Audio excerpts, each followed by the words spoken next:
on the Twitch. Hold on. Refresh. Refreshed. Oh, it says live in the top right. Oh, offline. Oh, says live again. Wait.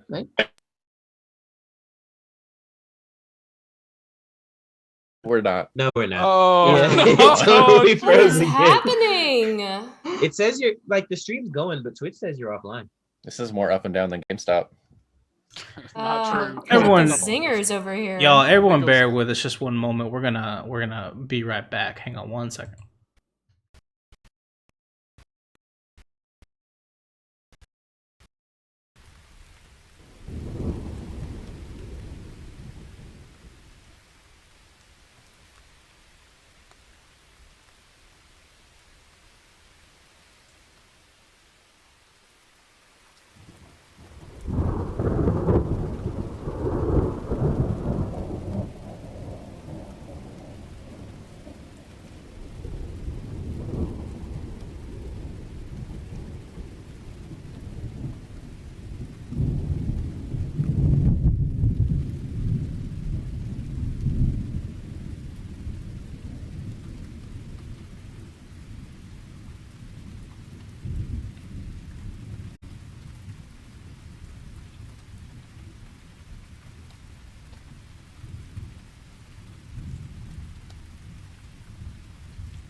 Hello.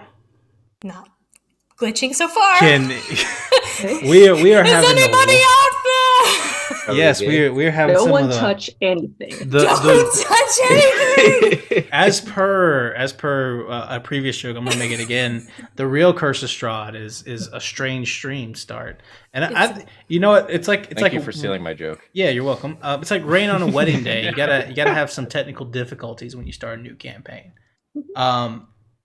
I promise you that it's not normally like this, and everything was fine for like 10 minutes, and then I swear it's never done this before. yeah, I know it's crazy. Performance issues, you know.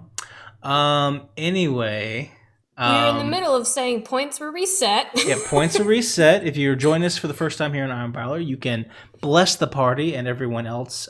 You can curse the encounters and all that sort of thing. So we will begin the stream in that way. Let me get back into what we had. I don't think I had anything else. Oh, Yes, you did. we have reached our follower goal. Did we? Of 500 followers. No, We did. During the not technical not during the technical No. difficulties. Last night during Twisted Veil. So we are going to launch a poll on this show on Monday as well during Fate's End, and then on Twisted Veil on Tuesday. We're going to ask all of you in the chat what is the subject matter for our 5e one shot that we're going to be running. The options are going to be listed there, but it's like My Little Pony, Regency, Neverland, and one other that I can't remember. You're going to be able to vote for those and get your options available. We're going to choose a charity over the next couple weeks, and we're going to run that together and try to raise some money and do some good to celebrate our 500 follower mark here on Twitch. And we will go from there and see how that goes. So thank you everyone who has joined us on this journey so far, and we're so thankful for all of you who are here with us. So with that being said, it's time to jump into the first episode of Curse of Strahd. You meant to say Critical Role. Curse of Strahd.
It's a high quality arm scratching noise. We're back. So spooky. I can't hear the music because of my setup, so unfortunately. But I hear it in here, in my soul, in the cobwebs behind me. That's disturbing because this music is very creepy. It's very creepy. Wait, no, I don't hear music. Where's the music? It was almost Just as people's creepy souls. as the error message evolving by the thousands. That was pretty terrifying. In the greenest of our valleys, by good angels tenanted, once a fair and stately place, radiant place, reared its head. In the monarch's thought's domain, it stood there. Never seraph spread opinion over fabric half so fair. Banners yellow, glorious, golden, on its roof did float and flow. This, all this, was in the olden time, long ago. And every gentle air that dallied in that sweet day, along the ramparts, plumed and pallid, a winged odor went away. Wanders in that happy valley, through two luminous windows saw spirits moving musically to a lute's well-tuned law. Round about a throne were sitting Porphygene, in state his glory well befitting, the ruler of the realm was seen. And all with pearl and ruby glowing was the fair palace door, through which came flowing, flowing, flowing, and sparkling evermore a troop of echoes whose sweet duty was but to sing in voices of surpassing beauty, the wit and wisdom of their king. But evil things in robes of sorrow assailed the monarch's high estate. Let us mourn, for never morrow shall dawn upon him desolate. And round about his home the glory that blushed and bloomed is but a dim remembered story of the old time entombed. And travelers now within that valley through the red litten windows see vast forms that move fantastically to a discordant melody, while like a ghastly rapid river through the pale door a hideous throng rush out forever and laugh, but smile no more.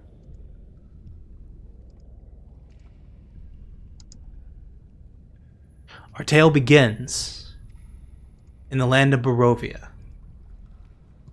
a place of ghastly horror, hate, and under the dominion of Count Strahd von Zerovic. Our party has found their way to the city of Vallaki and has made their way into the lights of the Blue Water Inn, a safe haven owned by one Erwin Marketow. As you all sit inside this relatively safe tavern inside the city of Vallaki, you will soon explore. Under the dominion of Strahd, you all find yourselves happily together and safe for the moment. Let's go around the table real quick and get some descriptions. Dylan, do you want to give us a start here? Sure. My name is Valarius Fortune. Valarius is a humanoid figure draped in clad black leather. A hood adorned him. Behind him is a cape. And underneath his cape, he has 2 rapiers and his sword. On his hip, he has his hand crossbow. All look very rugged and worn, as if he goes out into these woods often, runs into all kinds of mischief. Valarius is a kind soul, though. Don't let his appearance fool you. He tries to do good on others, and he tries to give what little he has to help the citizens around him thrive in this dark, dark time, in this dark, dark place. That's about it. I guess Valarius is also a were-raven, but due to the loreful nature of it, you won't see it very much. Nobody knows. Nobody knows! It's a mystery. How could you? Brandon? Alright,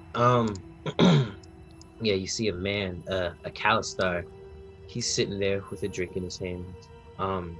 He's got dark skin, and his hands are stained red with blood, giving him kind of like a crimson or rusty appearance. I don't know if it's his blood or the blood of his enemies. His face is twisted into like a perpetual scowl, and his armor is he's got on a chainmail, and it's been very battle worn, and like it's got claw marks on it and more blood stains. He's got kind of like a cloak or a cape of sorts that drapes down his back. And sitting next to him, kind of like thrust into the ground, is this very large battle axe, and he's just got his hands circled around his cup, just drinking. He's got a piercing green eyes that kind of shift back and forth, kind of like a security camera. He's always on alert, always looking for the next fight. What did that poor tavern floor do to deserve that battle axe? Everything. The hole was already there. Yeah, He comes here often. Yeah. He's a regular. His first time. What? Hmm? Oh, nothing. First Okay. time. Lauren. Couldn't handle it. Okay, I think we're back up. The description was way too good. Yeah, Natalia was too hot. Stream couldn't handle it. Natalia broke the stream. Talia broke the internet. I don't know I if mean, we're back or literally. not. Come on, Twitch. Oh, Get I the think we hitch might in be your video. back. I think Yeah, we're we're okay. back. We're Alright. back. Okay. Are we We're back? back. Did we go out there for a second? We did go out there Yes, for a back. second. I guess I will continue. Yes, her eyes are crimson and vibrant as a blood red moon. She wears a black blouse cut up to the middle of her neck, and then the sleeves go all the way down to her fingers. The sleeve kind of diamonds out across the back of her hand and loops around her middle finger. The blouse has a cutout like a diamond on her chest up to her neck, and around her waist is a black waspy where the blouse cinches under and pulls out below it like a short skirt. Belts kind of crisscross over the waspy. She wears long black trousers with black boots that go up to her knees with a series of buckles all the way up. Alongside her hips, you see two black obsidian shashkas. Those are Russian medieval swords that are long, slender, lightweight, and curve out at the tip, very similar to an Arabian scimitar. And on her neck, you see this kind of oval pendant, and it's rather large. A pane of glass clasped together with dark obsidian metal traps what's inside. You all aren't sure what it is. It looks to be various strands woven together in a crisscross pattern. And she is ordering some suika at the bar. All right. Funny water. Yeah, James. All right. So you'll see an older gentleman, graying hair, gray eyes, wearing a suit jacket style top, no undershirt. Over his shoulder, you'll see a broken shield, and he will have a walking stick with him. His chest is just covered in fur. He's a little on the scrawnier side, and his name is Torthok, and he will be having a whiskey. Very nice. And I think Max, you're last. Well, don't forget about the star of the show. No, you heard that. Like, what? Oh, okay. But Max then Reyna. Yeah. So already with a tall cup, or a pint more like, of ale, Frederick is off kind of poking fun at what was your character's name again, Brandon? I'm sorry. Percival. He's poking fun at his bloodstained clothes and asking him why he hasn't had a shower yet. But he's a man of wild ginger hair, some stubble coming in across his chin from the recent days of travel, not because he hasn't gotten a chance to shave, but because he finally has the chance to not shave. He's got some very fine clothes on, although none of it is worn correctly. There's buttons astray, the collar's popped. It's a little bit wrinkled even. He looks like he has money but doesn't want it, almost, or doesn't care for it. And he's got startling green eyes, kind of putting him in a similar state as Percival. And his voice is very loud and very, very Scottish. So he kind of dominates his corner of the tavern. Percival. Percival? Did I say it wrong? No. Poor you did it Percival being stuck over Oh there. yeah. He's messing with him. It's a good old time.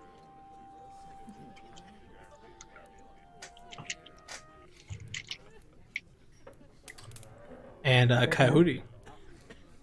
All right, so there's Coyote, and they are in a permanent half-shifted state. They are a werewolf, so they appear like a great white wolf, just standing upright with weirdly human hands. And,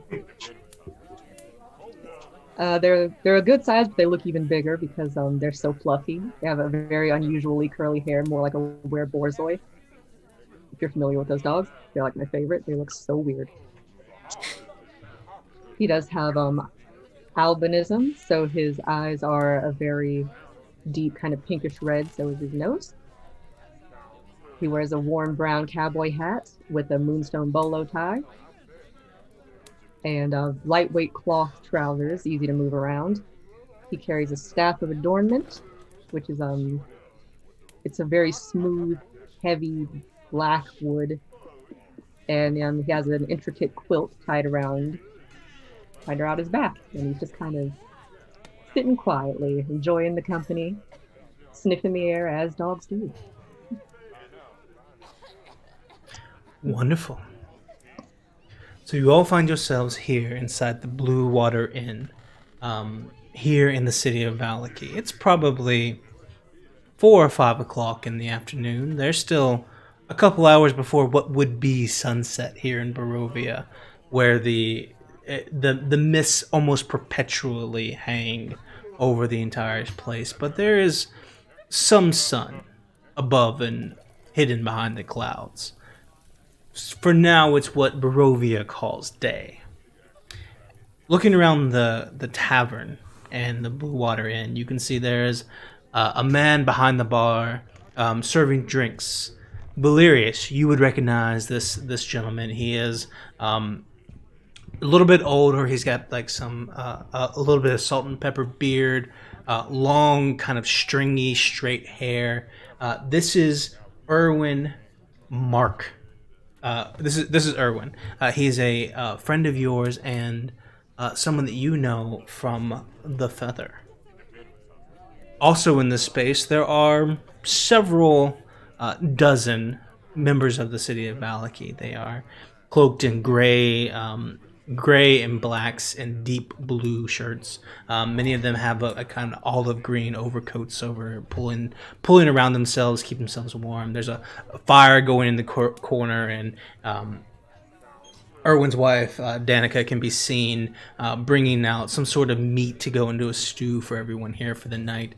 People seem to be piling into the location over the last, couple hours, and they've begin preparing. But looking around the space, you all have a moment to kind of get to know each other. You've all chosen and decided that over the next several weeks, it's within your best interest to operate together here in Barovia. And there's a little bit of time, like the details are a little fuzzy, but the premise is there.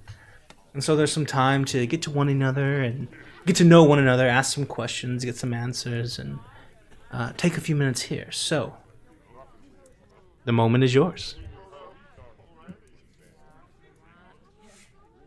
And we've all met before, correct? Or is it just the people we traveled with? Just making sure. You've all met. I would say you met yesterday. And it would be Natalia Friedrich and Natalia Friedrich and Percival. You all found Coyote, Valerius, and Tag over here and enlisted them into your service. These three of all are helping you with your task, whatever that is, along with about 5 other men-at-arms who are currently within this place as well. The large men are originally from Friedrich's estate. They wear the sigil of his father on their tunics. Natalia brings back a glass bottle of Suica, which is essentially Barovian plum brandy. It's a kind of alcohol that is like 65% alcohol or more, and is typically aged up to 10 years. And she brings it over, and it comes in this kind of like light blue tint bottle, and you can see there's like a wooden figure inside of it. And as she begins to pour it, the wooden figure kind of spins from within it to aerate the brandy as it comes out. And she says, "All right, I'd love to see a man of Aronovic drink. And can you hold your liquor?" I can hold my liquor. What do you think ye are to question my liquor drinking capabilities? I think the others are capable as well. I'd like to see how far you all can push your limits. I would love to have a drink, but I didn't even know Erwin carried things this valuable. Where did Erwin find such a fine liquor in such a nice made bottle? I'm gonna have to talk to him after this. He clearly keeps the good stuff away from you. No way. I've known Erwin since we were wee boys, laddie. Yeah. Are you making It's fun of my only aged 3 years. Is that better? I'm so sorry. Do you see that bottle right there? It aerates as it comes. I've never seen anything like this. We're gonna have to talk. I ain't seen too much about this. I think I know where the missing water. money's been going. It really is quite fancy. I think it How long do we is. hold it for? What? Till we're Can you- holding can it. you repeat While we're that? holding it. How long do we have to hold it? Till we do cheers. Yes. Oh, we're Now we're still- yelling. More or less, yeah. You just clink your glasses together and say cheers, and then you drink it. I mean, Oh, okay. We ain't got this kind of water back at the monastery. Dancing water. where did we even get glasses? Thanks. Everything was made of wood last time I Ooh. checked. It's whatever. It's whatever. When are you gonna drink that kind of fancy water with wood cups? Next thing I know, I'm gonna walk in here. There's gonna be gold rimmed chairs and stuff, man. It's ridiculous. I believe that could definitely spice up. It's made out of plastic and it's recycled, okay? Recycle. It's Where do we get the bath- funding for this? It's bathtub moonshine. Oh, that is very nice, though. Got any That I Himalayan am more salt? familiar with. It's bathtub moonshine. In the Oh, fancy Lord. He's bottle. trying to dress it up like toilet water wine. Ooh. Is that better? Does it taste like toilet water? Now, I haven't heard about 6 kind of waters. What's in this cup? Water. It's just water. Okay. What is water? Water. Could you not make fun of me accent for like 3 seconds? Jesus. Long legs malarkey. How about something a little as- bit more simple? Maybe 2 truths and a lie, since we don't know each other that well. I mean, sure, but I'm still gonna drink this. Well,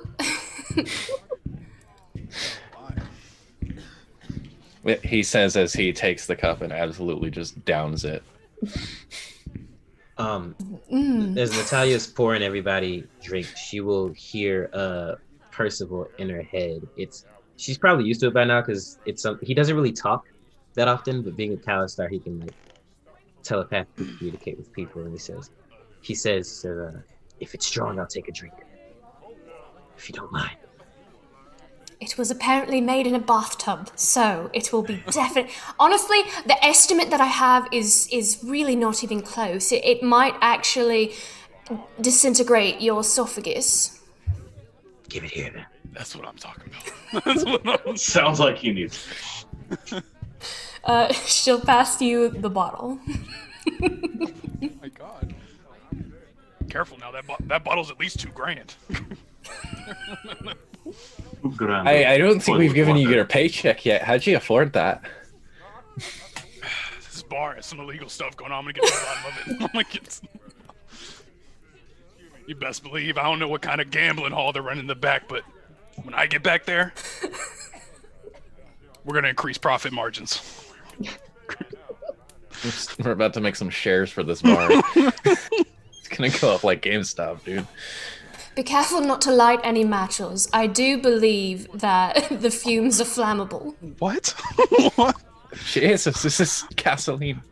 So not only does he buy the most expensive alcohol I've ever seen, he threatens to burn down the building with it? This is ridiculous. If you're proficient in survival, please give me a check for that. Oh God. I don't like the way I'm you brought that up just proficient. now. Yeah, me either. I'm not. Like, I'm like, Definitely I'm not. in survival, proficient. yeah, nope. The 14. Torthak, you get to look at the flames. Look, it looks like they're definitely not flammable, but they smell like they could be. But it's easy enough to continue on that lie if you wish. I would definitely stay away from an open flame. Will my burps explode? There is a good chance. I'm gonna need you all to step outside of Erwin's bar right now. Need you- I'm part dog. I can't burp. Should I? Yeah, but you can toot. I can do that. Never mind. Please don't toot on the campus. Ain't got no choice. Okay. Clearly, it's her life's passion. You can't take that away from her. My life is on the line. I'm pretty sure it's E. Sorry, yes. It's whatever. Fair enough. It's kind of Live your truth. Ain't a thing Honey's but chicken just wing. rooting and tooting. Now, I know there's not enough of this brandy to go around, so how about some drinks for the boys? And he points to his men-at-arms and offers to buy them all around. You start they give you a here and raise their glasses, and you look over and their table is empty of glasses, in fact. And then slowly but surely Erwin comes over and explains something to him, looks back, but you order around, but it doesn't arrive, which is strange for you, Friedrich. That's something that doesn't happen to you, boy. Like, people don't normally disrespect your orders in this way. How strange. Excuse me, sir. And he kind of approaches the barkeep. He's like, can I get around for my lads? Or like some water or something. No, I don't know. He doesn't sound like that. Like some water. No, Like no. Samson? What, you looking for some water, or like what? Sounds like Stuart. Yeah, what are you looking for? I don't really have anything. You don't have alcohol? Well, I mean, we got some of the best stuff for y'all because you're kind of in charge over here. But no, my budget. but I don't have anything for the normal folk. We don't really drink water. We don't really have alcohol right now. We're out of wine, unfortunately. You're out of wine. Do you have anything that has any alcohol content whatsoever? Not right now. What kind of bar are we in? The most expensive kind. Also, this is One a. bottle. I would Not even like. 10 minutes in, and I've ruined everything with my I just contribution want- with alcohol. This is we here in Barovia. We always have wine, but the supply lines are short. It's been a while since anything got to us. I think you all know that the roads are dangerous these days. They've been dangerous before most of us have been born, and before most of those individuals were born. Well, I should probably stop, or I'll just keep going for quite a long time, saying the same thing. Mm-hmm. But yes. Mm-hmm. But we Danica, she's gonna have us some. She'll have us some water to go around, and maybe we'll make some tea or something. We can certainly get some of that to you boys. Oh, okay. That's disturbing, but alright, I suppose it'll do. I'm sorry, lads. Hey, Erwin, you need me to get those supply lines cleared up for you, or? Oh, I mean, I can try to help you out. He comes around the car. Valerius, my boy. Yes. My man. He comes over, gives you a hug and a pat on the back. As we're hugging, where'd you happen to find this alcohol, man? He ignores it and keeps going. Alright. He's like, that's the third time you've done that joke, Valerius. We're not doing it again. I'm not gonna stop. And he keeps walking over to the table. And he sits down with all of you. It's like it's a pleasure to meet my dear friend Valerius' friends. I'm Erwin. I certainly appreciate you all making it in. As far as the wine goes, and I know we all want some wine, but there's been a problem over the Wizard of the Wines. It's I'm sure you all know the winery. Hasn't shipped anything out in a while. you know how things are here in Barovia, but to my knowledge, nothing's come out of there in the last several weeks. You know, we love a good Barovian red over here, but we just don't have it right now. This sounds like an issue that needs to be corrected immediately. Well, if you guys can find it in your hearts, what are you all up to? I know that I haven't seen the crest of the Earl down here in quite some time. What brings you all to our dear city of Vallaki? Well, we were actually here to help you with your direwolf problem, but this seems almost more pressing to me, at least personally. It's more pressing to my pocketbook, that's for sure. Precisely. Good for you and good for us, I'd say.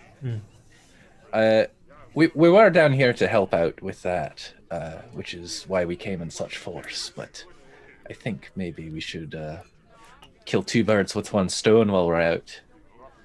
We certainly help. So now, unfortunately, the wolves here in Vallaki, that whole thing's done. We were hunting wolves last week. I think some of the boys went out with the Wachter twins, and they killed a whole bunch of wolves. Put them all up on the walls. Didn't you see them when you came in? No, I'm blind. I saw that. See? I apologize. It's very unique decor. Yes. It also smells rather putrid. I kind of like the smell. It's not my favorite. Erwin looks around a little confused and kind of checks his surroundings for a moment. He's like, between you and me, I think the Baron's crazy. He's the one who ordered all these huntings. These are just regular wolves out in the woods trying to live their lives. They just want to bring them in and put them on some stakes to drive out the devil, what they say. Interesting. Mm-hmm. Crazy. So what you're saying is that we don't have to deal with any wolves, so we can just go straight to the winery. I mean, I guess you could. Are you dealing with the wolves? I mean, we were just going out and fighting some wolves. Are there different wolves that you need to deal with? Is this the wrong town? You are in the wrong town. This is the wrong. Hey, yeah, we were actually going down. It's actually other my. ways. It's actually my jurisdiction, the village of Barovia, that we're having wolf problems over there. Oh. I think you got your cities mixed up a little bit, Friedrich. I'll be honest with you, I had Your no towns. idea where we were. I thought we'd already arrived. So, how much have you had to drink? Not that much. Can't have been that much. We don't have much around here. Yeah, Precisely. right. Apparently, he cannot hold his liquor. That's strange for a noble son. Very true. Aye, it would be strange if it were true. Anyways, what do you all say we take a bit of a pit stop and figure out this issue? Maybe get some free samples. I don't know about free samples, but I love this idea. What are we taking free samples of? The wolf heads? No, Wine. Well, that just sounds ridiculous. Absolutely nothing. I don't want that. Nothing's free here. Well, I mean, with some nice words, anything is possible. I mean, unless you just can't afford it, then I'll give you some for free. But I strongly recommend you don't go anywhere tonight, and you know how things get after dark around here. But if the village of if you're going to Lady Natalia's town, over to the village of Barovia, that's kind of the opposite direction of the Wizard of the Wines. It does sound like what seems to be going on down there in the village. Oh, nothing too serious. Excuse me. I don't know if finding being completely berated by wolves day in and day out is not serious. I don't know. The population of my village is actually quite, it's decreased quite a lot. We don't have a good general store anymore. Ooh. Is that what the Earl considers not serious, Friedrich? Lord Friedrich. Which means we don't have an economy, really. Well, I didn't die. Yeah.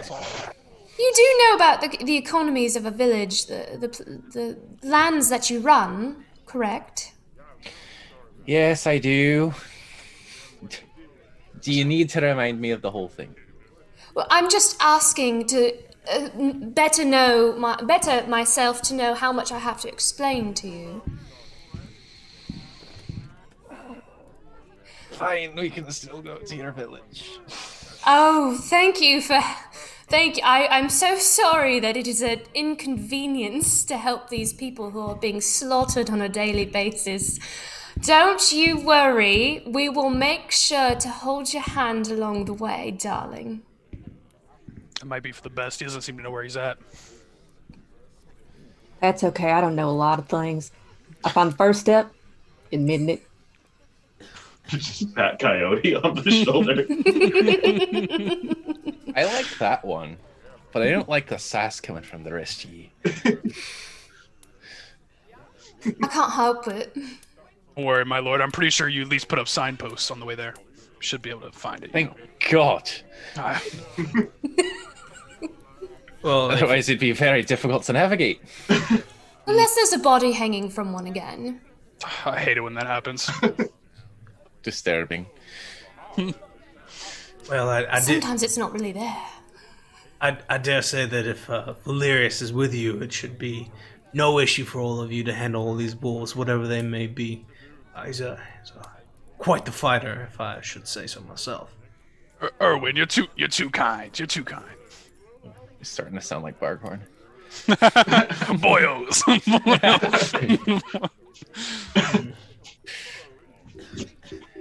Well, I'm sorry to hear that, Lady Natalia. I'm so sorry your village has been under attack. If there was anything I could do, just please let me know. But if you do manage to find your way down to the Wizard of the Vines, it'll help me out a great deal, and we can return the favor one day. So Yes. there are many people to be helped, not just you. Although I agree that we came out here specifically to help you. So that will be a side thing that I attend to on the way back. You are most gracious, my lord. Yeah, you don't need to worry about those silvery words with me. They won't get you very far. That's for my daddy. He likes a good buttering up, if you know what I mean. God, you just can't win with this guy. You sass, he doesn't like it. You butter him up, he still doesn't like it. I lean over to Percival and I whisper, I'm not quite sure if he gets passive aggressiveness or forward aggressiveness. Maybe I should be a little more sarcastic.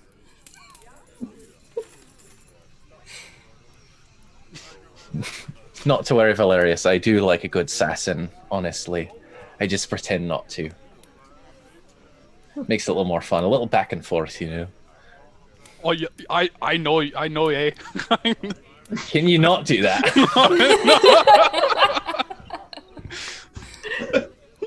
I know, to be fair, I did just ask for that, but... Jesus. Too soon, my bad. Too soon. Too soon. At least hold on for a little bit there. Let the liquor set in first, or what level of it there is. Don't worry, it's only the finest, at least. That's all there is. That makes 4 times. Alright, well, we can't head out tonight, so I say that we all turn in for the evening. Get to our beds. Does anyone need accommodations? Can I pay for any of your stays? Yeah, that's the thing. That's partially why I wanted to come over here and talk with all of you. You're not about to do what I think you're about to do, are you? I don't want to say it out loud, my lord. You probably don't. But go ahead. Lord Friedrich, I don't have room for you and all your men-at-arms here at the inn this evening. I like the word all. There's we try to keep some of the people safe, from the things that go bump in the night around here. Aye. And Sounds noble. I am, and Well, no, that's me. sure. And well, unfortunately, I I don't have room for all of you, and so you won't be able to stay here with me. You don't have room for any of us, you mean? That's right. Do you have a suggestion of where we might go? Well, I would recommend Father Lucian over at St. Andrew's. They have lots of room over there, and I hate to put you out like this, but there's just, well, you know, the men with the swords and all that kind of scares some of the people. I mean, So I suppose. you recommend we sleep at the church? Father Lucian keeps a set of folk over there who can't protect themselves, and the last I heard, the grounds are hollow, so they don't. They bow the devil and his minions, to my knowledge. But Father Lucian Father Lucian has far more square footage, and he might be sleeping on the floor, but it'll at least be safe, and it'll be somewhere. And you can see, as all this is happening, that there are people, as it gets later in the day, as night begins to fall, people are piling in, and it seems like many of them have brought, cots and blankets and pillows and things like that. They do intend to sleep on the floor in here. All the rooms are filled to the brim. People are sleeping in there on the floor.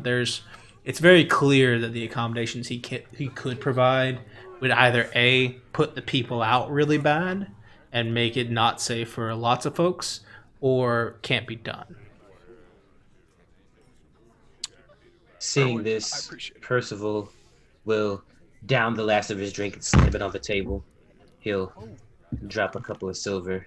He'll yank his axe up out of the table or out of the floor and just start walking towards the door. God, so angry. I didn't want to kick y'all out just yet, but I guess that's fine. I mean, got somewhere else to be? Sleeping, bedtime I comes suppose. early. I We might apologize as well for go his together. behavior. What? Sorry? What'd you say, Slorfback? We might as well go with him. Yeah, Don't want to leave him alone. true. Seems like a fair suggestion. Friedrich is going to reach into his purse and dish the man 3 gold. Okay. As thanks for his understanding, even though he did kick them out. Just polite to tip. Yeah, It- business we run around here. Trust me, I know.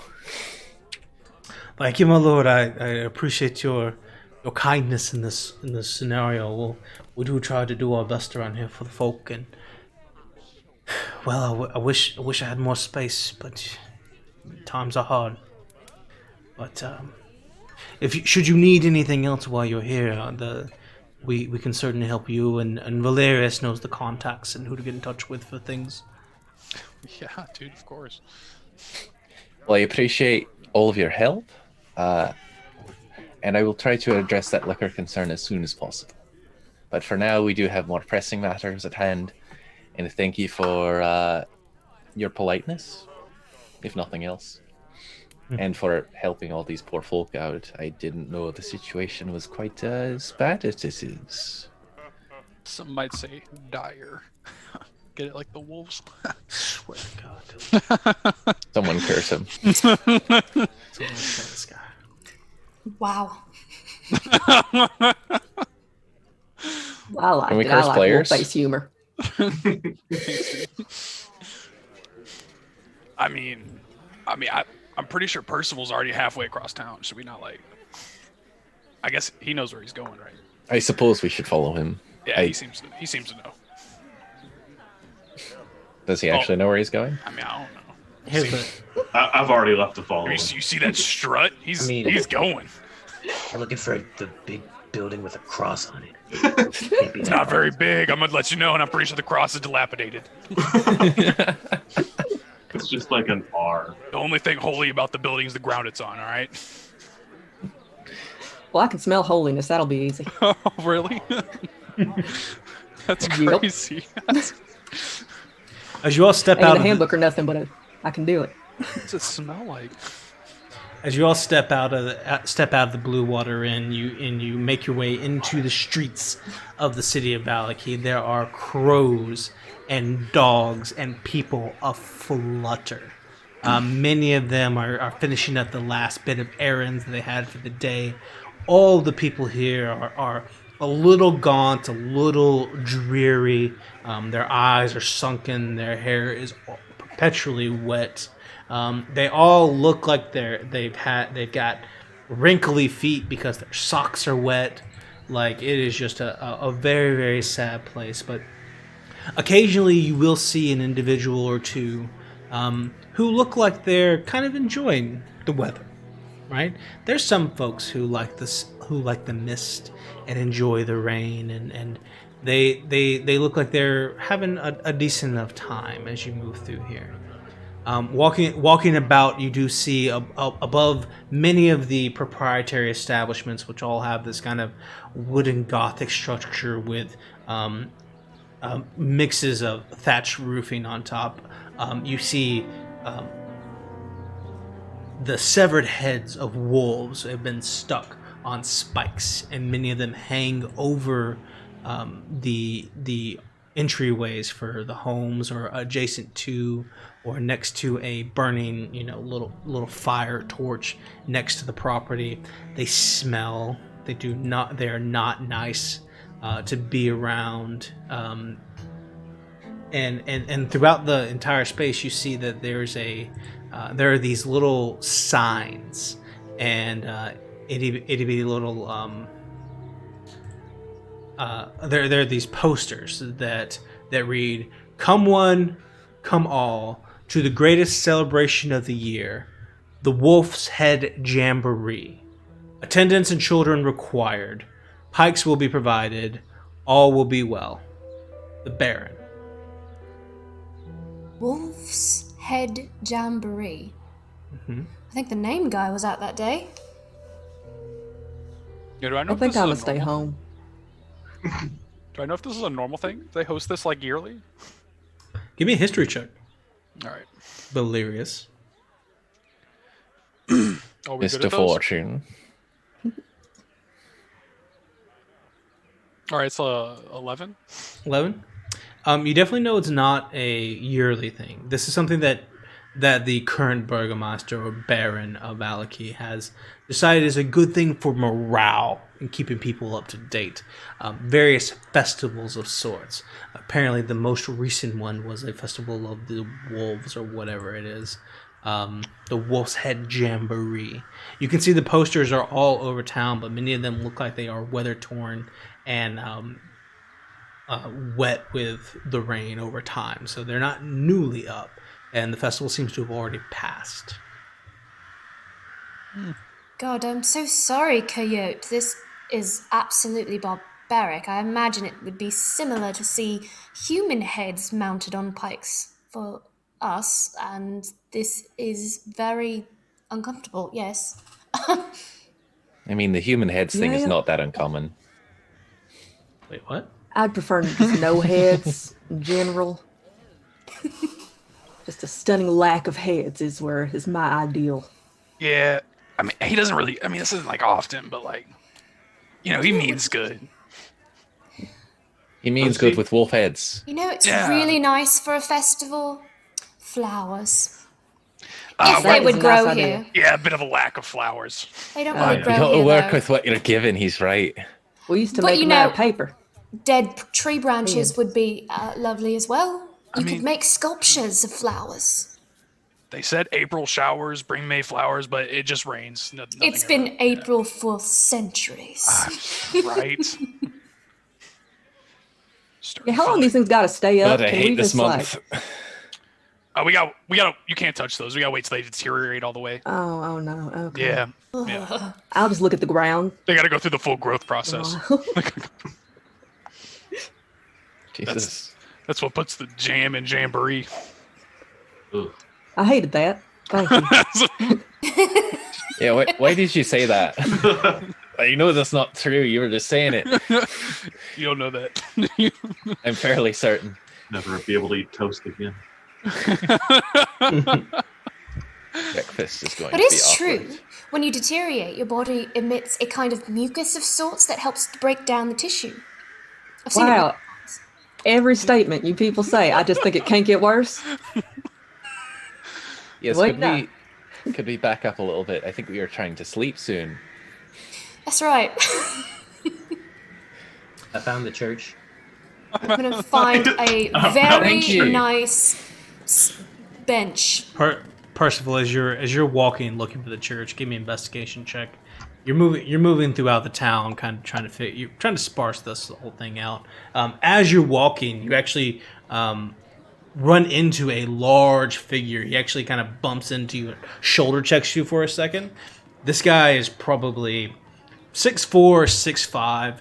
One side of his body is deformed and larger than the other. He has this massive arm. His shoulders come up like this, and it's grotesque and built, and he's got veins coming out on one side. His claws are more like dragon than they are man, with these spike pieces, bald head completely over the top, and one eye is missing on the left side.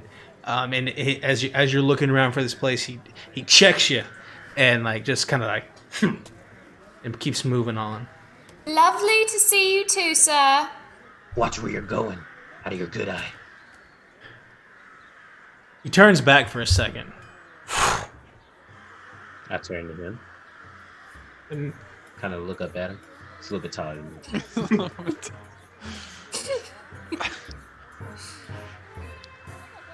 He turns around and leaves. I You're right, he continue was on an my way. absolute asshole. If I looked like that, I wouldn't be as pleasant as I am. There's something about this dude, this guy's eyes that look a little bit wild and dangerous, but apparently he has better things to do with this moment. Mm-hmm. Moves on. He knows better. You guys move forward. There are two other smaller men that are following around behind him. They have these little barrels that they kind of carry around that have these leather straps that go over one side. They're pulling out these small little posters, and they're running them down. They're placing them on poles where the wolf head posters were, and rolling out new posters over the top of them as they go around the entire facility of the town.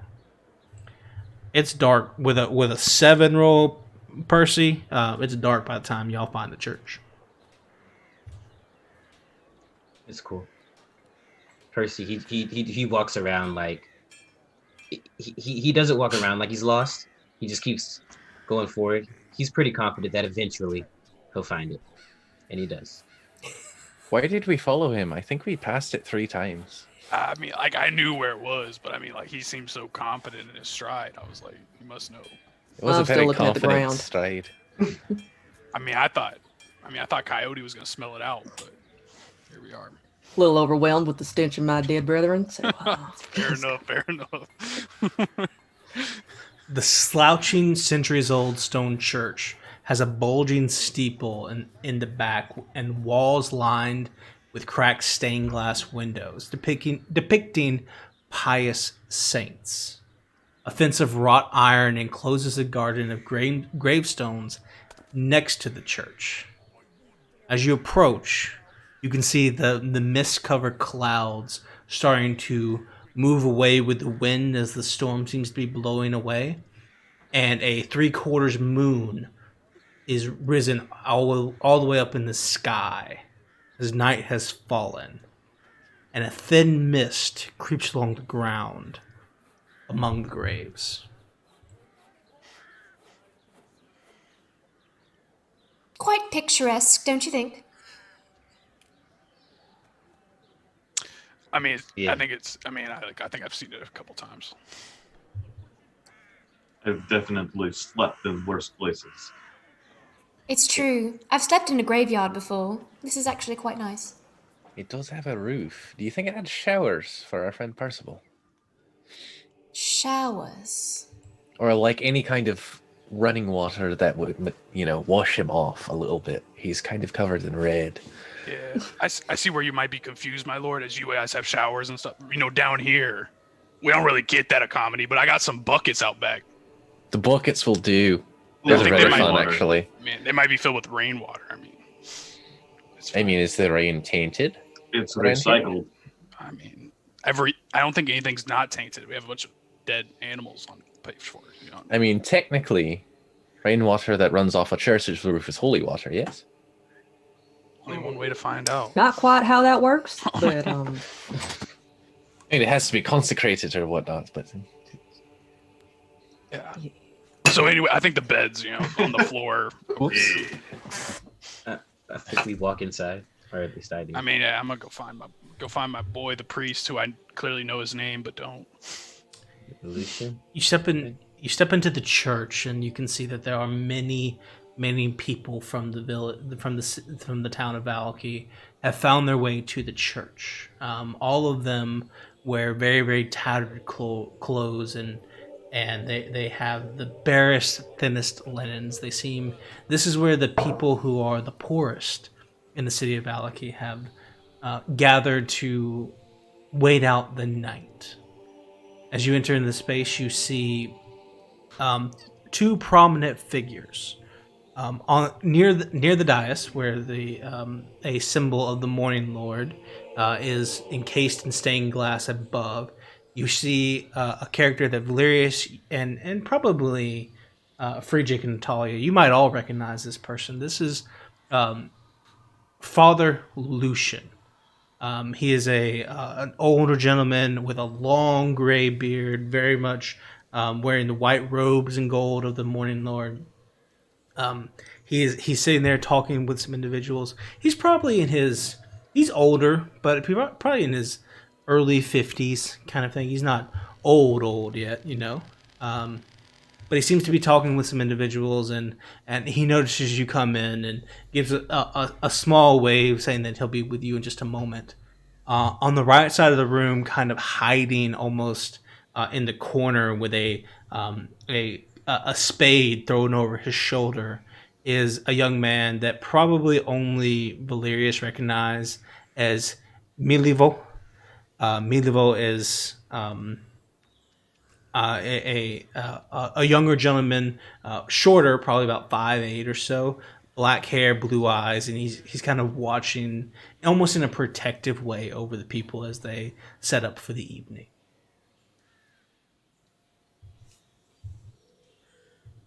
I'm sorry, what was that name? Emilio? Milivo. Milivo. Milivo. Okay. Milivo. Are there trees outside? Yes. Like in the church and stuff? Like in the around hallowed ground? in the grounds, yeah. Yeah. I'll walk over to Milivo. Hey. Still watching over everybody, huh, son? Somebody's got to. That's fair. If you want, I know since space is kind of cramped in here with everybody coming in, I was thinking I might go outside and sleep in my usual spot in the trees. Kind of keep watch out there while you keep watching here. I like it. If you hear anything crazy, just call real loud, Or I know. scream. Probably be best. You see anything crazy going on? Huh? Any bad rumors? I heard that the Wachter boys were out looking around the Arkansford for some reason. You know why that is? I haven't heard anything about that. Hmm. What's the rumors? Look, all I heard was that Nikolai and Carl been out there looking at it, trying to figure out what's going on. No one's been inside since, the devil. Yeah. But, word is, Lady Wachter's looking for something. Think I should go check on that? Got time? Got my hands full here, but you find yourself on the west side of Vallaki, might be worth a look. They're looking for it. There's, those two. They're not exactly altruistic. I'll keep an eye out if we end up on that side. Also, while I'm here, allow me to offer the Earl services. My men here will help keep guard over the people here, at least tonight. Who's this guy, Valerius? I put my hand on my head and try to remember his name. Frederick? You can call me Fred if it's easy. Yeah, he's Freddy. I didn't say that. He's some. We always interrupt people when they talk. Yeah. Well, Freddie, it's You're good catching on. If you got some people that'll stand to watch, that'll be good. And maybe I can catch some shut eye sometime tonight. Of course. Anything we can do to help. He'll kind of go back to his men-at-arms and instruct them to take shifts, keeping watch tonight. They do so with everything that they can. It's very clear that they know what they're doing, and this is just some guy with a shovel, who seems to be doing his best. So they secure the perimeter and do a few things and prepare to keep watch over the church. This makes Frederick feel very happy. He's finally issued a good order. Percy will go out with them, the men-at-arms, and assist in keeping watch. Oh yeah, I guess he's working for me too. I forgot about that. Working Have fun. Don't forget to sleep at some point. Sleep when I'm dead. No, how about tonight? Don't die tonight, but can you sleep? Oh no. I guess Coyote's gonna take his quilt off and kind of smooth it down by the door, and then he's gonna get down on all fours. He's gonna move around in a circle a couple times, and then just lay down. My God, I love her. It's the best Iron Valor character ever so far. It's just a dog. Exactly. The goodest of dogs. As you guys all begin making your way into the church and setting up your areas for the night, and in time, all the doors inside the church are closed and barred and shut. You can see hard iron locks are laid across all the available exterior doors, and the stained glass windows, those shutters are closed as well. Reinforced steel doors as well. Valerius, are you going to sleep outside? Yeah, I'm sleeping outside in the trees, bro. Okay. It's going to be scary, but you'll survive, probably. We'll see. Dead. I'm out there with him. I thought I had all these man of ours too. Yeah. So both of you. Yeah. Now they're just like they're everyone is encouraged to stay inside the church, but you don't have to. It's fine. You do you. Hey. Over time, there are many candles are lit in corners, usually in trios around the church. In each window, against some of the pews, the wax starts to melt into the pine, and the entire interior of this church is lit by the warm glow of these interior candles. Over the next hour or so, I would say everyone inside, you start to get the sense that maybe some sort of storm or wind has picked up outside, and the church itself begins to kind of shake and rattle, and wind is... And roll? No, it's not roll. Oh, Shake no. and It does rattle. not I stopped roll. myself, and the- you just went ahead. And then the many of the shutters begin to shake, and Father Lucian looks concerned and visibly concerned.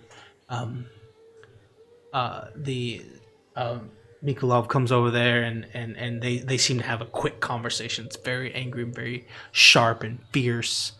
Before the boy goes downstairs and descends down into some other storage facility outside or underneath the church.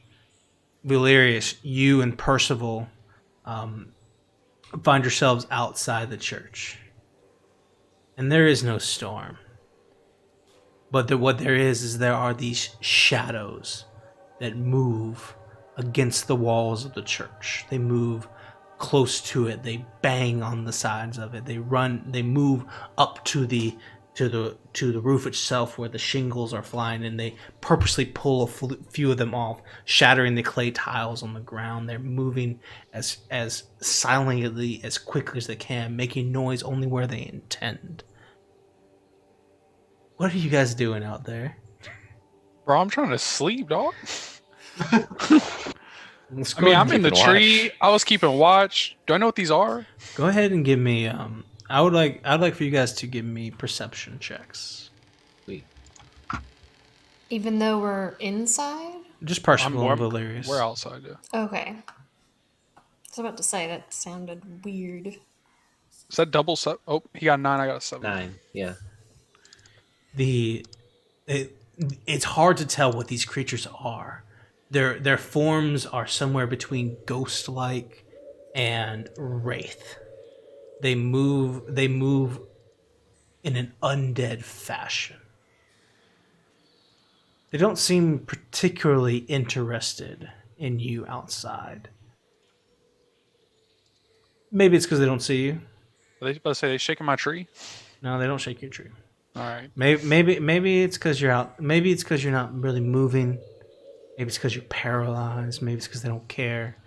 It's hard to know. But these creatures, they assault the church, and you can feel the wind that they create as they move throughout. And you see some of them duck between and throughout other buildings throughout town. At one point, you hear somewhere off in the distance a high-pitched scream into the night. You're fairly certain someone just died. I'll go over to Valerius' tree. I'll kind of knock on it with my fist, and in your mind you hear bird. Yeah.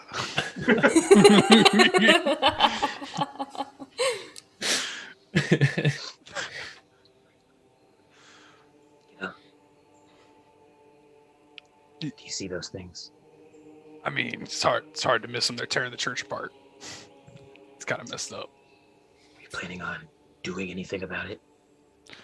I mean, like, I ain't particularly good at stabbing shadows. Everything dies. Just gotta figure out how to kill it. Well, that's the thing. Like, even I can die. I like to pick winning. I mean, I'll watch from up. How many of them are there, Daniel? How many can I see? You've probably seen dozens Dozens. On Yeah. the church or like all over the place? all over the place. How many are on the on church? the church? 4 or 5. 4 or 5? Oh, light work. Light, Yeah, okay. light work. You This be going one's in? about to die. First episode. Are you sure? Light work? Does it look like they're damaging the church? Like, No, it looks like they're terrorizing the church. oh, that ain't so bad then. Yeah. Or harassed. You said they were like pulling shingles off. They were trying to like get into the roof or something. Not completely. Doesn't look like they can actually get into the church. Yeah. Okay. So you went up in this tree, or? I think I'll be all right on the ground. All right, suit yourself. They Light don't seem work. too interested in us for some reason. Wish I Are they knew at like the door? They're kind of like banging on the door at certain points. I'll go up to the door now and I'll be like, I'm sorry, there's no one here. We actually sent them all to Lake Zarovic. Pop, pop, pop, pop, pop, pop. It goes louder all in your face, right where you're at. I Coyote's think your hackles are all sarcasm up. was ineffective. Sorry, What? Coyote. What did you say? I was saying Coyote's hackles are all up. Oh, Do I have any idea what these things are? These shadow creatures? You can give me a. You can give me a survival check if you want. I'd love to.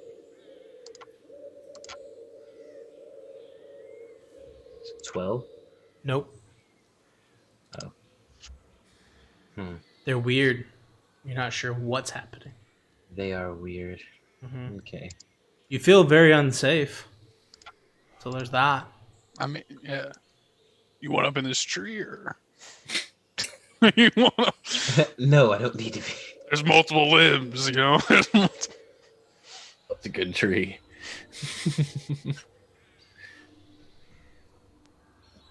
Is there anywhere where we can see outside, like through the That's all shutters on part. the windows? If you're currently Oh, inside the church, they boarded it up entirely. okay, so there is no way to see out. Your boy, Ginger Man, is going to approach the father of the church, be like, "Hey, father, that seems like quite the unusual storm out there, banging on the door and such." Yes, my son. The devils come almost nightly now. We are fortunate to have some residual protection from the evils without. So is this why everyone goes inside at night? The creatures cannot pass where they're not allowed, not invited. Interesting. Are they killable? I did offer you my protection. I don't think you can kill what's already dead.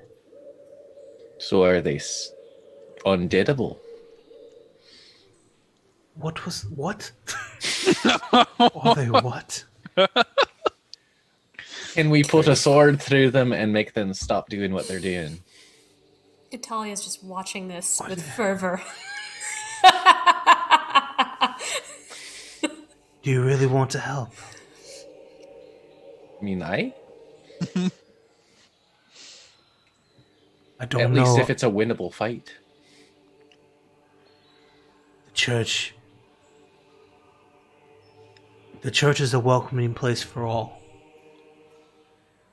Everyone's invited here. Anyone can come in. We don't deny entry. By the faith of the Morning Lord. So what protects us is these grounds are hollow. Be familiar. They are consecrated. They are protected. But By Lathander? Yes. But there's an altar beneath the church where we keep the bones of Saint Andrew. He's our namesake, and last week someone, guessing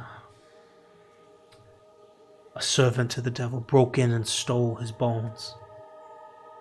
They stole the bones of a saint. Yes. What kind of bastard? Someone who has gone after power too strongly. Someone who has succumbed to the sinful nature of man and the devil that rules this place. The spell won't last much longer, and these halls will no longer be a safe haven for everyone you see here. Unless we can return the bones.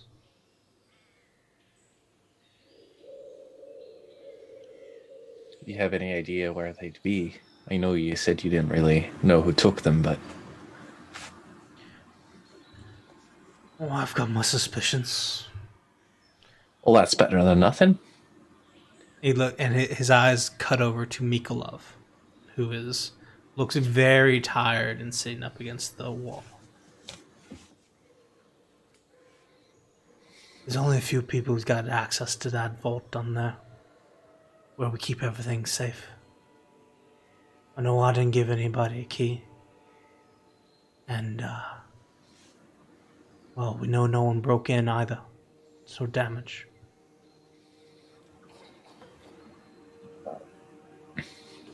So you suspect subterfuge from within? Mikolov and I have our differences. He thinks we should move everybody out of the city. Get away from all this hideout in the woods. Yeah, there's no way that'll work.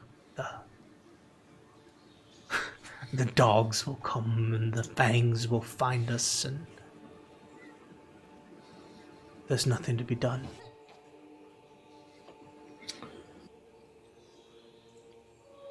So you think your choir boy over there, you think he took them?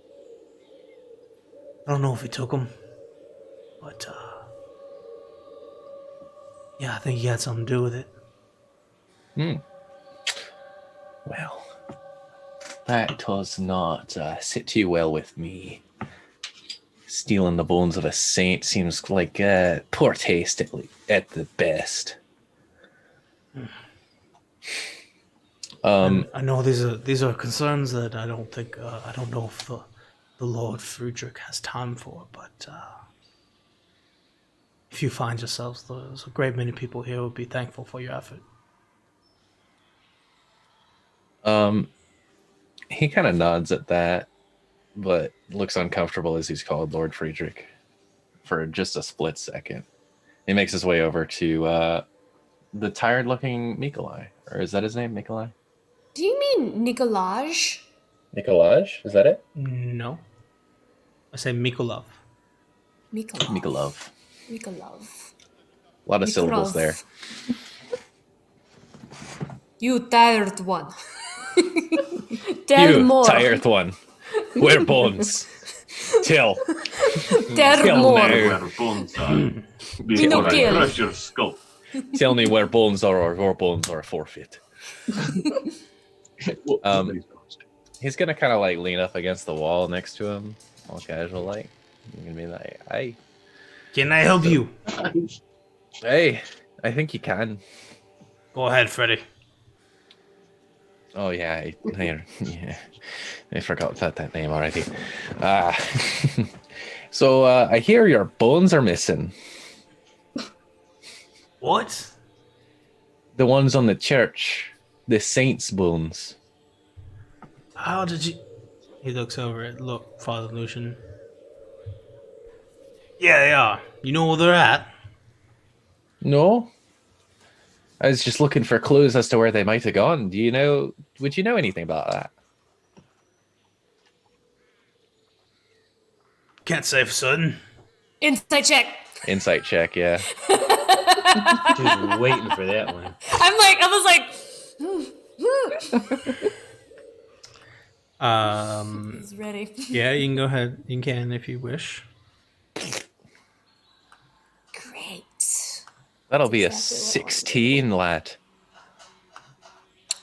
He's not exactly hard to read. It's a 12 for me. He's not exactly hard to read. He's definitely hiding something. As he says all this, and he's gonna continue. He's gonna continue. It don't really matter anyway. The bones are just keeping us alive, just survival. No one here gets to live. Not as long as that Burgomaster's here. Hell, I think he might have even stolen them himself. Might be the guy. Well, can I be frank with you, my friend? Nikki? Nikolov. You're gonna be frank when your name was Freddy. Okay. So you're Mickey now. It seems fair to me. Mouse? Okay. Yeah. So, Mickey, I think you might be full of shite. I don't know. Strong words. Pulls his shovel closer. Oh yeah, he's the guy with the shovel. Aye, they are. And I was thinking maybe you don't want a whole bunch of innocent people to die. Is that a fair assumption? Aye, that's true. So, theoretically speaking, if you didn't want a whole bunch of innocent people to die, then if you did know anything about where those bones are, you might help me find where they are so all those innocent people don't die. I would like to make that into a persuasion check. It wasn't very good, but you can roll it. Thank you.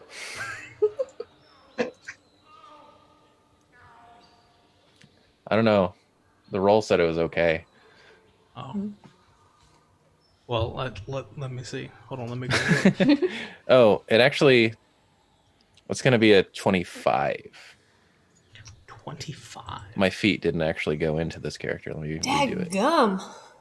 I love it. I love that you just basically walked up. It's like, hey, have you considered not doing what you're doing? And he's like, shit, you're Exactly. right. He's like, Oh yeah, my sounds like God. a Well, why did you say so?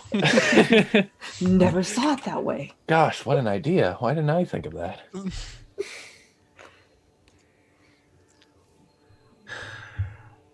He's looking at you. He's like, not really sure who you think you are. Look, I ain't got the bones anymore, all right? I gave it. Anymore. Yeah. I done gave him the coffin maker. He's got him out that side. You can go get him if you want to, but he's not going to help you out. Look, all I was trying to do is trying to force Father Lucian's hand. We're not going to survive here over time. There's no way. These things keep coming every night. They're going to break in. There's nothing we're going to be able to do. No amount of godly magic in this godforsaken place is going to help us. So yeah, I was trying to get Father Lucian to leave and get somewhere safe for everyone else later. But hell, if we want to stick around here for another couple months and just rot, you can go get them yourself. Well, I'd say a couple of months are currently better than a couple of days. Because it's devils or wolves at this point. Couple days. At least how the fathers laid it out to me. Couple days. Couple months. I ain't gonna be here either way. I think I'll leave tomorrow. That might be for the best.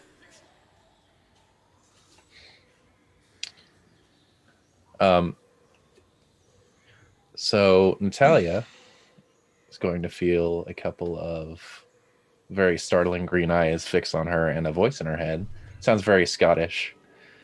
I think I may know where the bones are. At first, it'll be like, she'll think it's Percival. Can I respond? That's a great question. Is this like, I think so. Message. It's a message, is this, right? is- It's not a message. It's actually a feat. The psychic one? Yeah. Yeah, you can. so I can respond in his head like Yeah. Percy?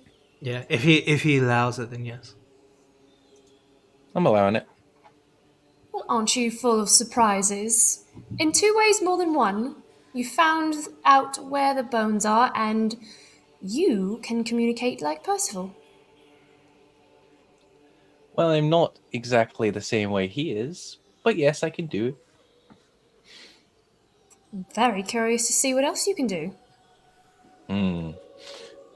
I like the sound of that. But we've got work to do. First off, sleeping. Of course, my lord. And he has a very satisfied look on his face as he makes his way back to his bedroll and gets himself comfortable for the night. Are like So the do we- noises still go up? Are we going to be shared to that privy information of where the bones are? Tomorrow, Okay. Maybe. if I so choose. No, I'm just kidding. Friedrich tells everybody. Thanks. Friedrich tells everybody. Anyway. Yeah, the noises go throughout the night. Valerius, you and Percival outside, you are not safe, and the doors cannot open for you. You do not benefit from your long rest, and you take a point of exhaustion each. Fine. These things happen. We take exhaustion?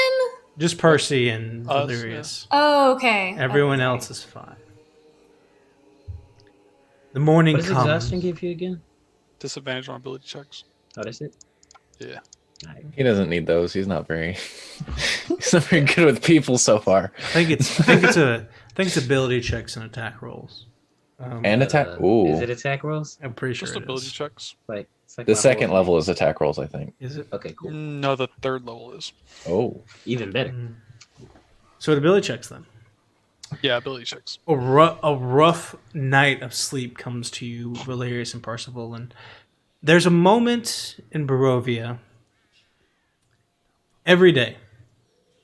Always at sunrise. Always at dawn. Where the sun is just over the mountains, but just under the clouds. And for about 5 minutes every morning, the entire landscape is covered in golden rays and long, thin black shadow.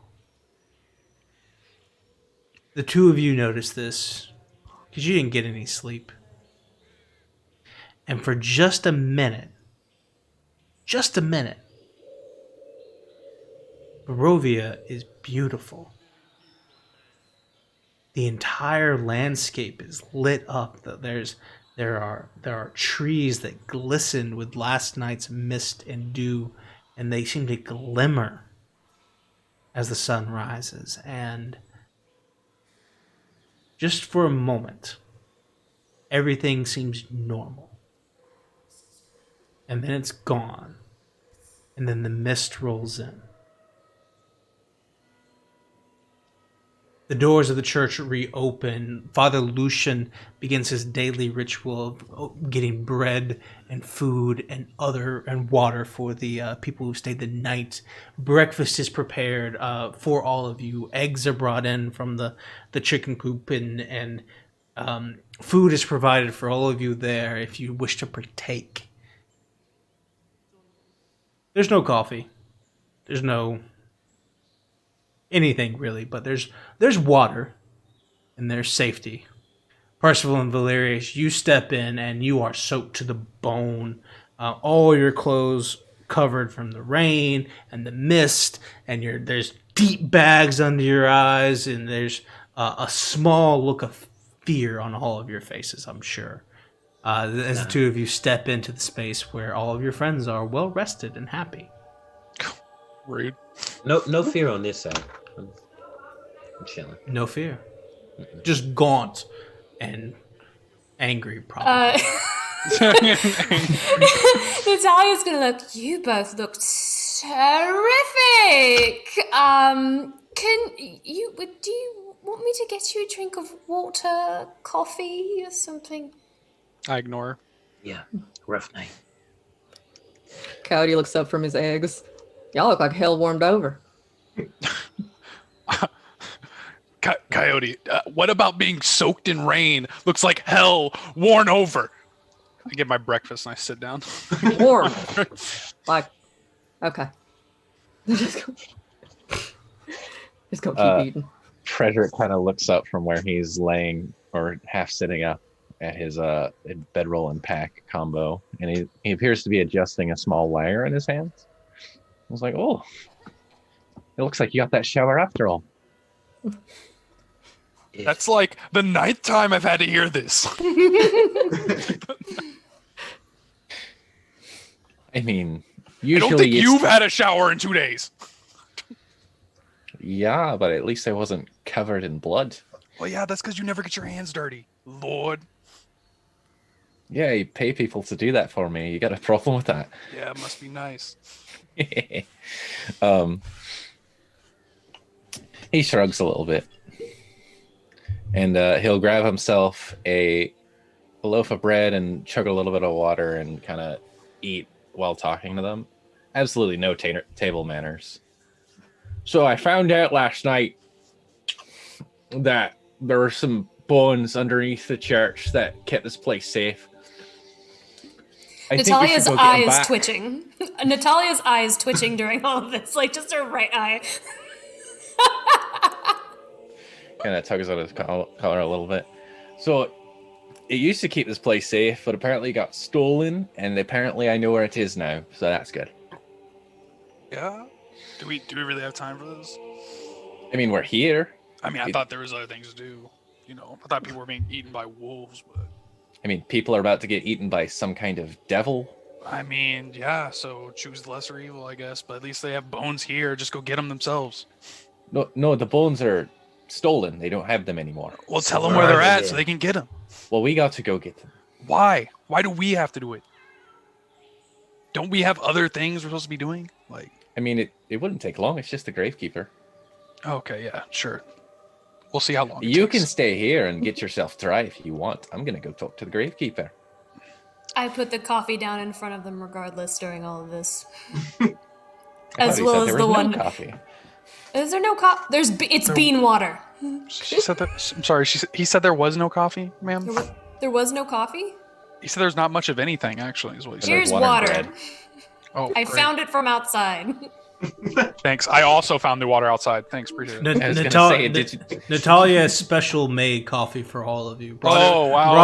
Brought it from her hometown. Kept it in her back pocket and has Everything continued. Pocket coffee. everything I find from now on is just gonna be water. lukewarm ass coffee? Water and tree moss. There you go. Natalia has brought coffee from her hometown and given it Moss to you. coffee. No.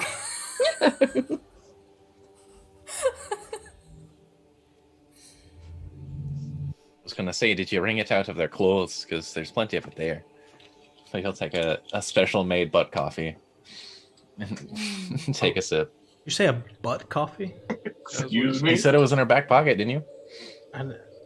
Okay. All right. Okay. On that note, I mean, I'm still not going to drink it, but So where are these bones? With the gravekeeper, apparently. They were pawned off or something like that. Why are we wasting our time here? That's what Eggs. I'm asking. I guess we can take the eggs with us. Breakfast. Well, do I already ate. did the why are the bones significant to the church? keeps Are you it asking safe. me that? Yes, I'll say yes, sure. Okay. Because there's a apparently these lands were, or these grounds were hollow, or hallow. I don't know how you'd pronounce it. By the bones, basically, because it's the bones of a saint that were keeping this place safe. But now they're gone. Now the spell is lifting. We need to fix that so they don't all die in a couple nights. You know, no big deal. Put my ear on the ground and knock. No, Is it they're not hollow? there anymore. Is it hollow? Oh, Yeah. Sounds Torthak, you like check. what's still Torthak, good to me. hollow. Just boom. So the bones are with the gravekeeper then. apparently. Where's he? That's a great question, actually. Hey, Father. Lucian's busy. He doesn't have time for a question. No. Do I know where he's at? Yeah, He already told you. Oh, okay. I know where they are. Plot Where's twist. that? He did not know where that. Yeah, he has no clue. Do I know or not? There's a coffin maker shop in Vallaki. You can go find it. It's not hard to find. It's around. Gotta go find the coffin shop. Some might call it a funeral home. But for whatever reason, in this world, they call it a coffin shop. It sounds more Barovian. Yeah. Funeral home is too nice. Well then, lads. If you want to come with me, you may. Otherwise, you're welcome to sit here and enjoy your breakfast. Well, I'm going. Thank you.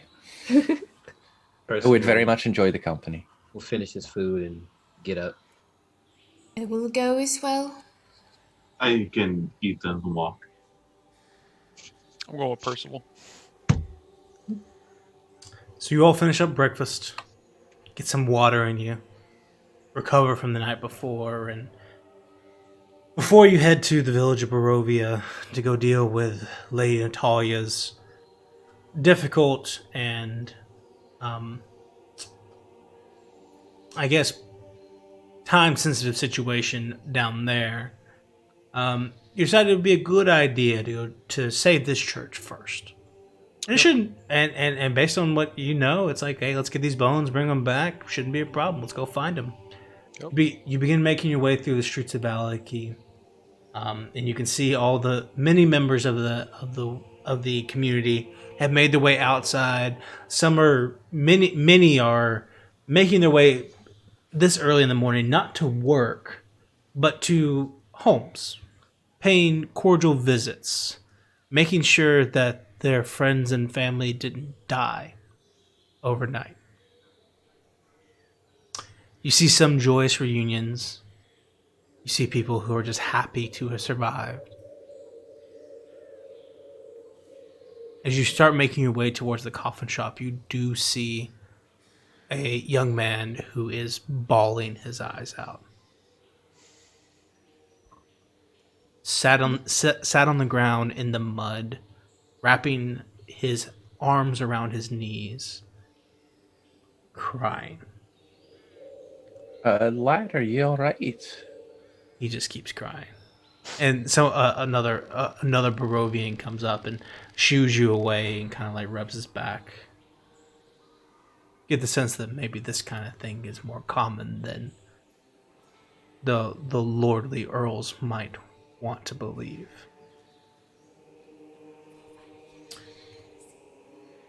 We're going to make our way to the coffin shop and take a break. When we come back, we'll react to that and see what's going on inside this crazy place. Because, you know, that's what you want to do. Go to the coffin shop in Barovia. I tried. And here we are. So we'll be back in just... Take me up a new ride. We'll be back in about 15 minutes. We'll see what's going on next. Should be a lot of fun. I'm really excited. And I got to make a map, so it'll be fun. We'll be right back. Gotta make a map.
Wow. And He we're talks for us. back.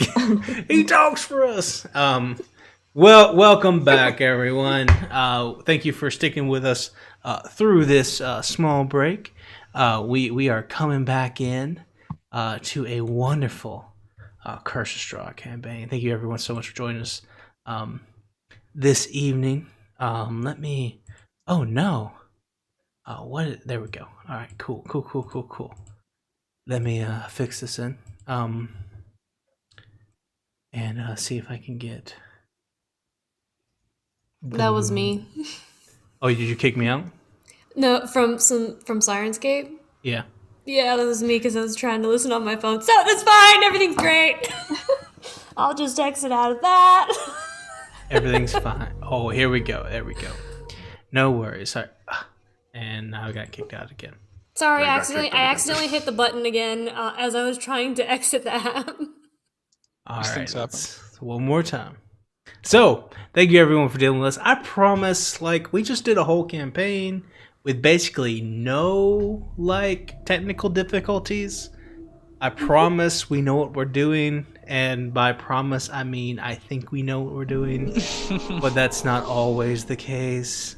So, thank you everyone for bearing with us this evening. We're all out here just doing our best, okay?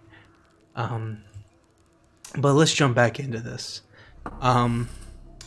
Friedrich has gone unexpectedly mute as he has, along the way, stopped for a pretzel roll. But the five of you made your way over to the coffin maker's shop. Mm-hmm. As you approach, this uninviting shop is 2 stories tall and has a sign shaped like a coffin above the front door. All of the windows, shutters, and doors are closed up tight, and a deathly silence surrounds the establishment. You can see from where you are now, a single door is to your left, and the remaining area around the space looks like many of the plants have died in the vicinity. Not so much that it's like a perfect circle or anything like that, but enough that it's clear something is amiss. What would you all like to do?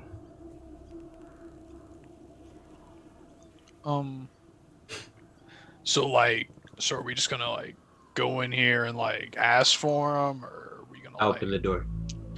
It's locked. Guess you don't open that door now, do you? I kicked the door. It's literally his next thought. Boom! Oh, I knock you got no- hard. Do they have business hours that they work? You look Yeah, maybe there's like a sign or Yeah, it's like a.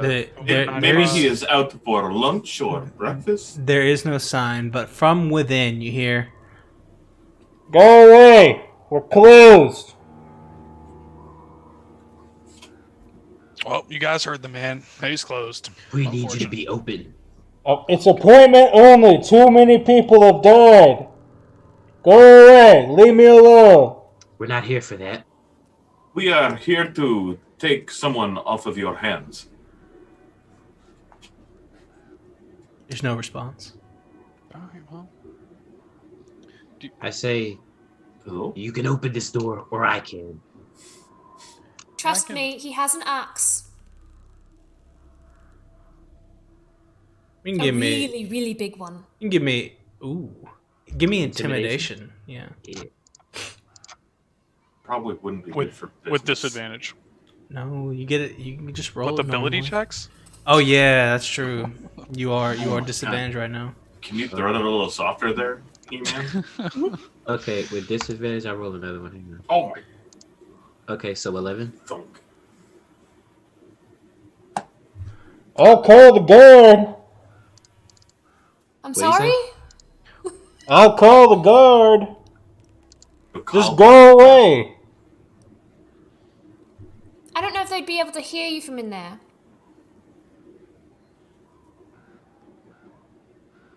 God, I can't help it. I'm so sorry. I start hacking at the door. I put away my thieves' tools. I do.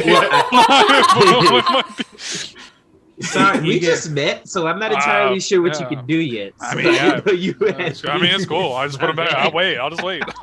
Yeah, Percy, cool. he lifts up his axe and he sinks it deep into the door one time, and he says, "This is your final warning." Don't stop now. You just you smash into it a couple times, and then like literally he's like, no, and he comes up and you hear several chains unlock from the backside, and then a large as the door as he opens the door and he opens it up. He's like, bloody hell, man, what is that? Just have some decency about you. What do you want? We're closed, you heard me. We have been told that you might have something of value that shouldn't be in your possession. His eyes go wide. What do you mean? I think you know what I mean.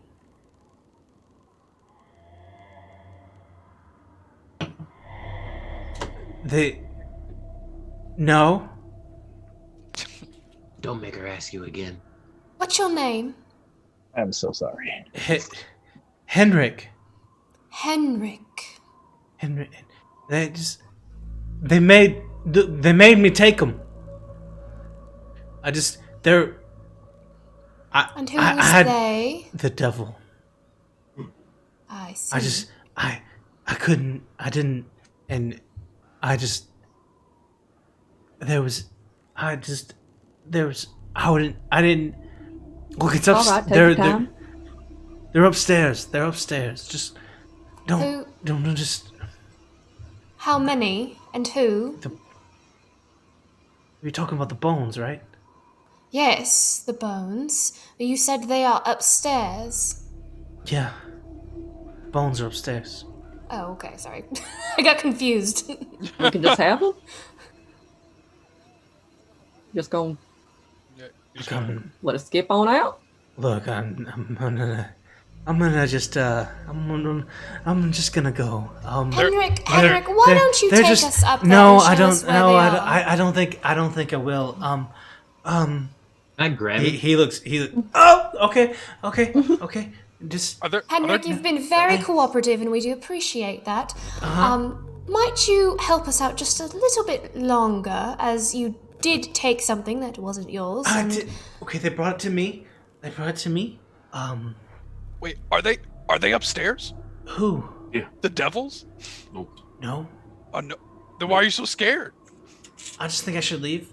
You do seem like you Insight check? don't want to go upstairs, Henrik. But you were locked It in is a here. very telling characteristic that you are elucidating right now. That's a fancy word and a half. I'm saying. Sure I is. bust out my dictionary. She's much smarter than all of you. Everyone be cool. I mean, I am a part of a noble family.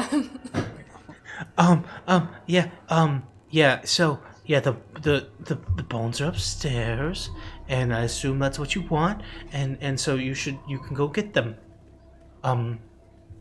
Let's How- go get him. And how I will about you walk go forward get and them? push him in front of me. He does not want to do that, and he will not do so willingly. I only got a 6 on the insight check. Yeah, I saw. He will as you push him forward. As you push him over there, Percival, and you push him into the building, he falls on the ground and like kind of cowers over and lays down. He's not gonna walk up there willingly. Bird, watch him. I pick him up. And you help him to his feet. He stands up and he's like, "Look, just look, like I said, they're upstairs. Just go to my room. It's unlocked. They're up there. I promise." Can I insight check this guy? I mean, I mean, he's not lying. The bones appear to be up there. Fully think he's aware being that there's some truthful. fuckery going on, Percival will go ahead and walk up. He'll have his axe and his shield ready. He'll walk upstairs to grab the bones. So real Doesn't have time quick, for this crap. the first room that you've all walked into here, is and if we can move into the space, you know. The first room you walk into is it's a workshop, and it contains everything that a carpenter like Henrik would need to make coffins and furniture. There's actually 3 sturdy work tables along the left side, that run the entire length of the space. To your right, you see a set of doors that leads to an open door that leads to a kitchen, and then leads to a junk room of sorts, and then on the far side there's another door that leads up. That door is closed and locked.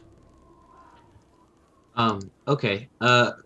Before I move, I would Percy he removes one of the gloves off of his hand, and he has a golden wedding band, and he kind of starts to spin it, and it's got holy symbols carved into it, and he closes his eyes and he uses his divine sense to see if he can see any celestials, fiends, undeads, anything like that within 60 feet of his current location. Real quick, there's a bunch of people here for Hot Daddy Strahd. Hot Daddy Strahd. Thank you so please. much for the raid, everyone from Dungeon Mom. Thank you so much, the raid of 13. I'm trying to shout you guys out.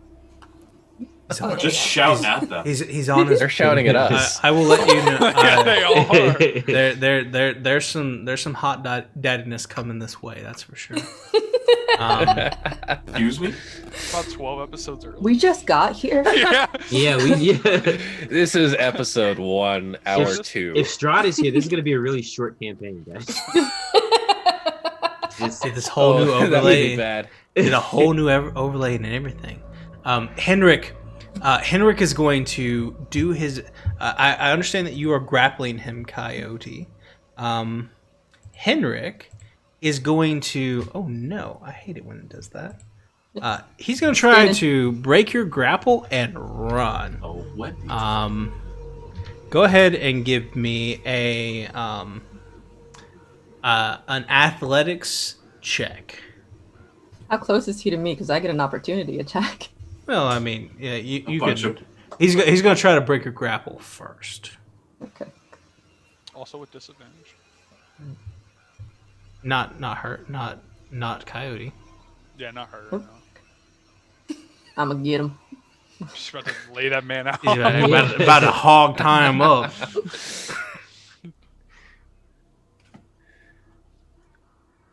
We'll get him.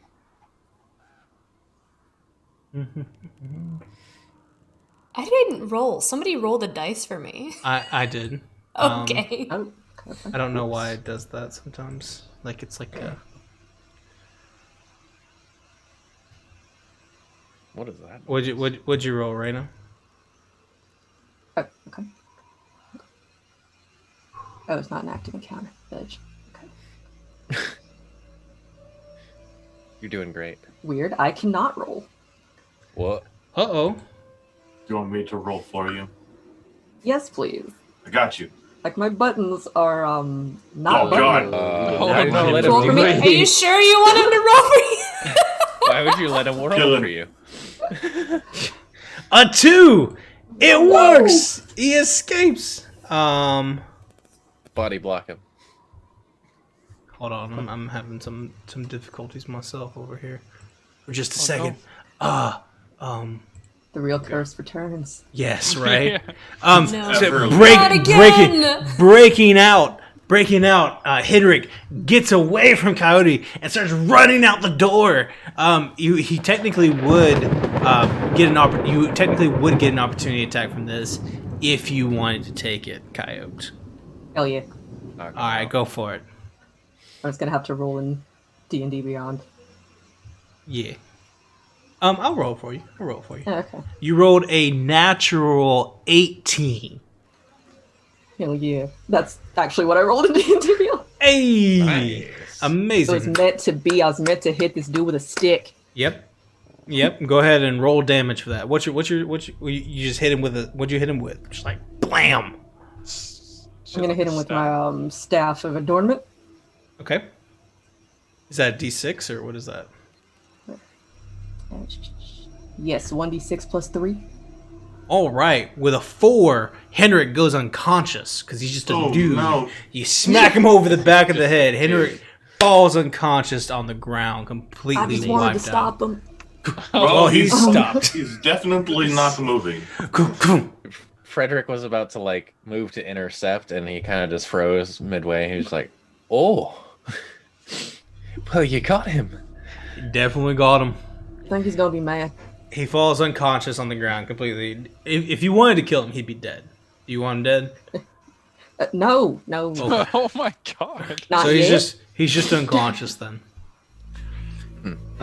Did my divine sense pick anything up inside the shop? Does it go through walls? Yes. Then yes. There's some undead presence in this house. We'll also pick up the man and just carry him with us. We're gonna drag this man out? You would also get a sense if it picks up consecrations and hallow stuff, then you would also get that from the upstairs area.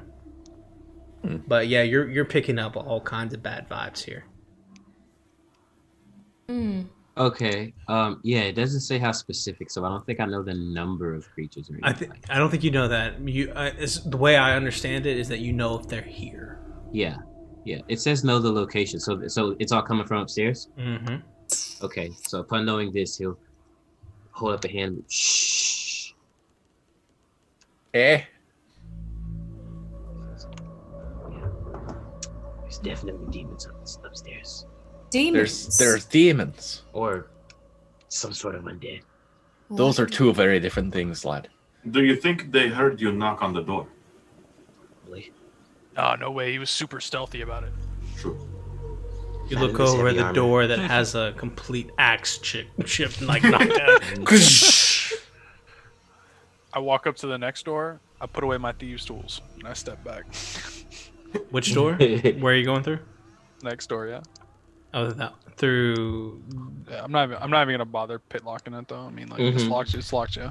Or is it unlocked? It's unlocked. Oh wait, I thought we were going upstairs. Where's upstairs? Oh you yeah, it's step over upstairs. here? This door. Oh, through here.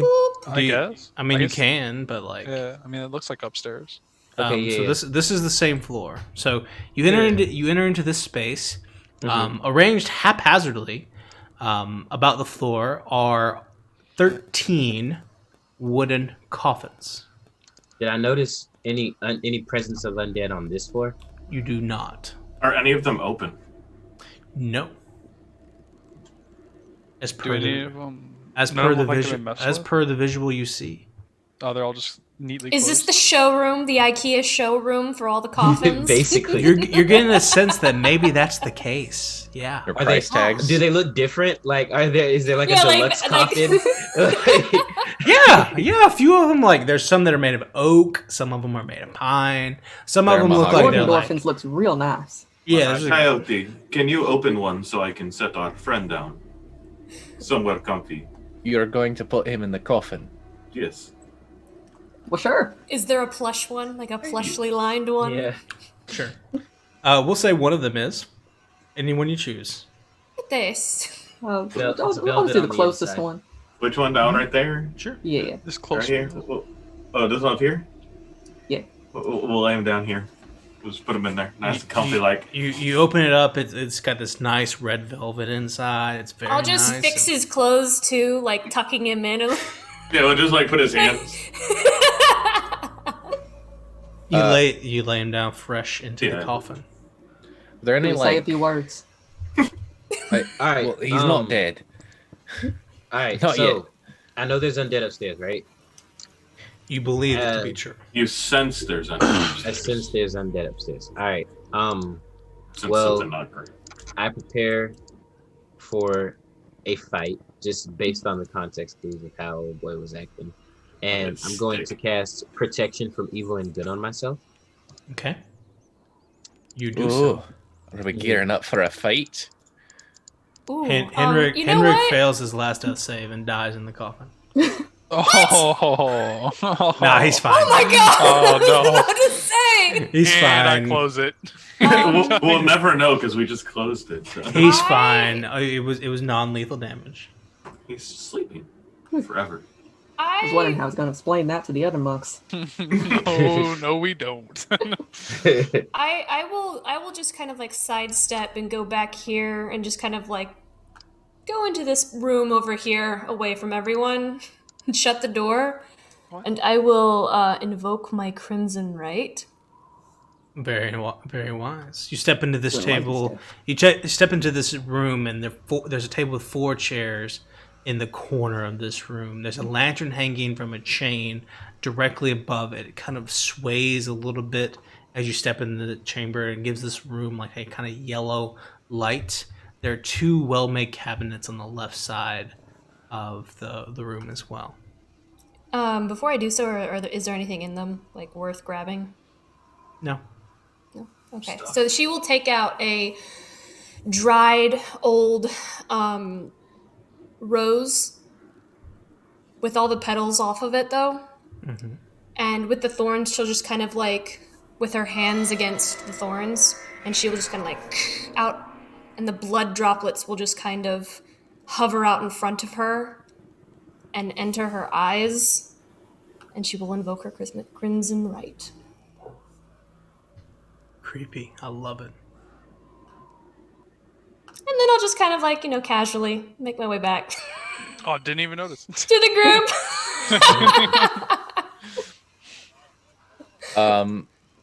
While that's happening, Nothing to see here. You smell weird. Yeah. I will telepathically ask Splinter. you, are you prepared? Shink. Oh, they're on my belt. Sorry. Shink. Frederick will sling his lyre out and kind of look to his buddy Percival and be like, "Da-da-ding! You seem like a danger-prone person. Have some inspiration, my friend." We're playing music. Where have all the good men gone, and where are the gods? It's a new one. It's quite good. Thank you. Not bad. I'm working on it. We'll sing the rest of it for you later.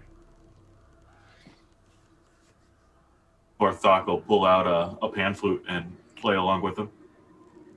This is Look at what that. we're We're doing already now. half of a band now. You starting I a band? have a couple Yeah. more instruments actually. Stay behind me. Try not to die. And I'll head upstairs. Yeah, I'm sneaking. Righto. Oh, I'm the not other song sneaking. better. I'm being loud as hell, man. I don't, Give me a stealth check, Valerius. Who's We're fall? going up the Who's stairs. shiny? We're going Those up are the stairs. sexy We're going up. dice. Thank you. they are All right, with disadvantage, that's a 24. solid. Where'd you get Nice. disadvantage from? Being Hanging out in the exhausted. rain. Being exhausted, yeah. Oh, right. Percival, as you walk up the stairs, you feel pretty stealth, Valerius. Percival, as you walk up the stairs, you see there's a door to your right and a door to your left. I'll open the door to my.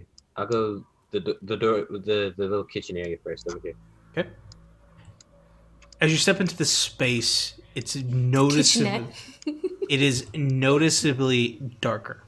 All of the windows in this area are boarded up with nails. They are not simply curtains drawn.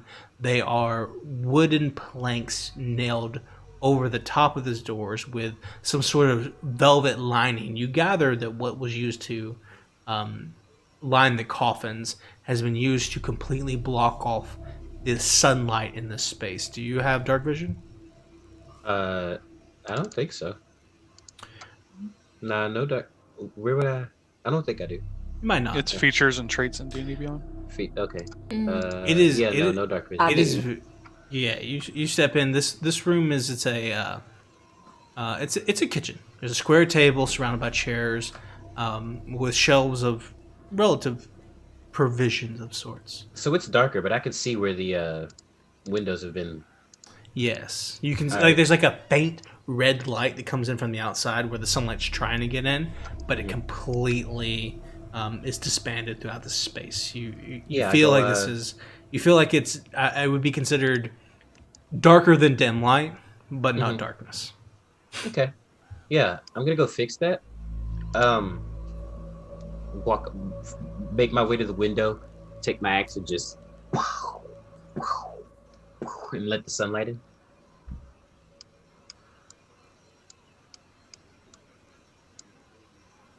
Okay.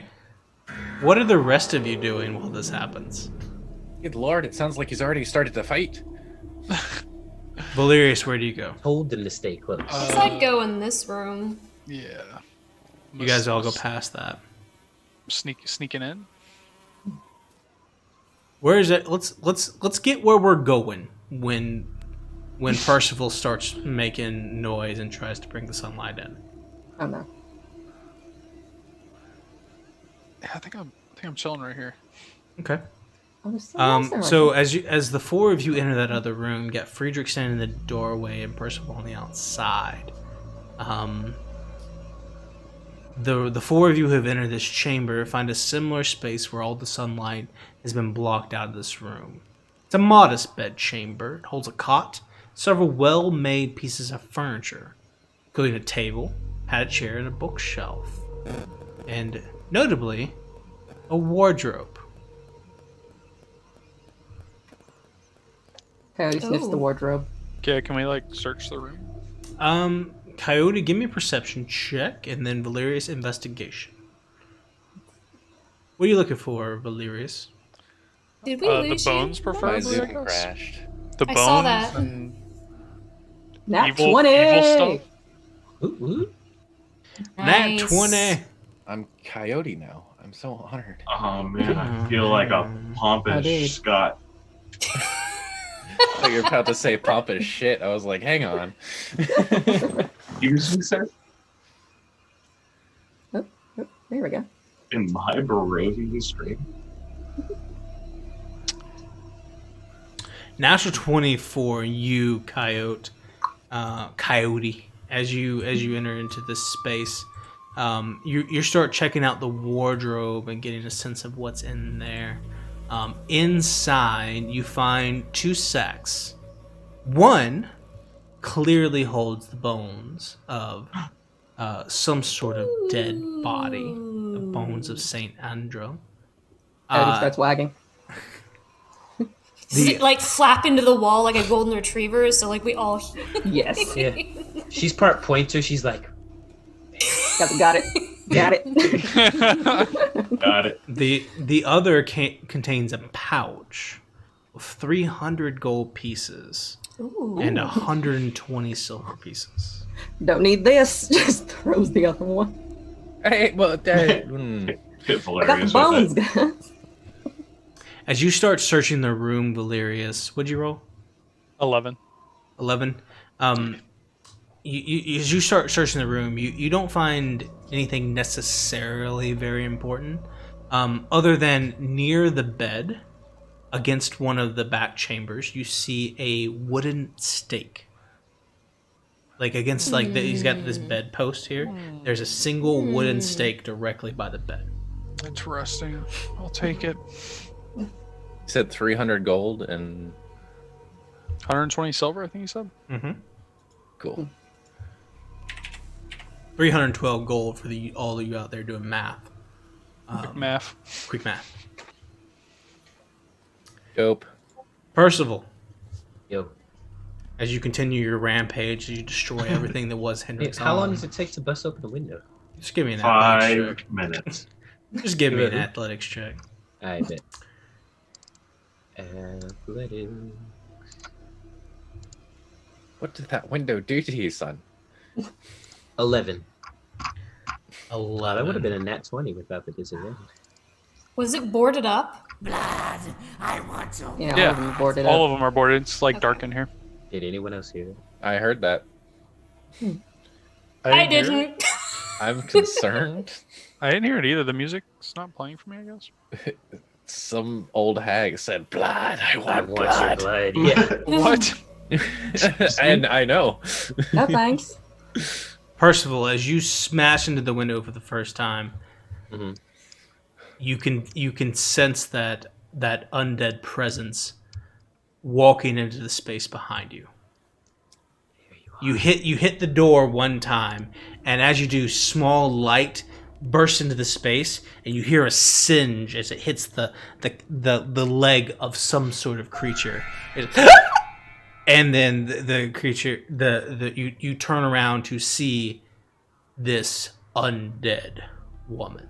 She has dark black hair that is strained with kind of this watery kind of wetness. She looks almost moist throughout. Her clothes are tattered, her fingers elongated and clawed. They look venomous to the touch. Her eyes are a glassy gray, and her mouth breathes fangs as she steps into the space.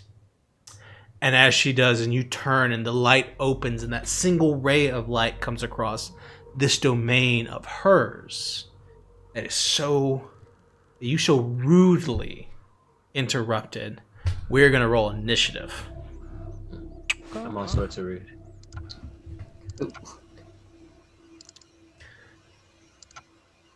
Dang, everybody brought the shiny dice today. Oh. Let's go. Doo-doo. I can't do it. Yep.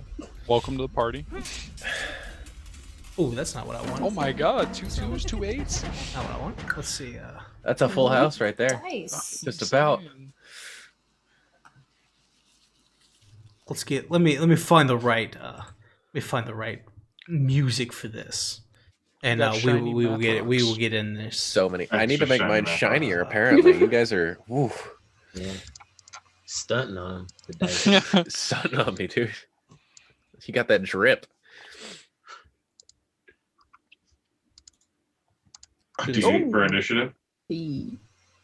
Oh, Is I that rolled it? a nat 20. Oh yeah. We got double Ladies nat first. 20s. Sweet. This will work just fine.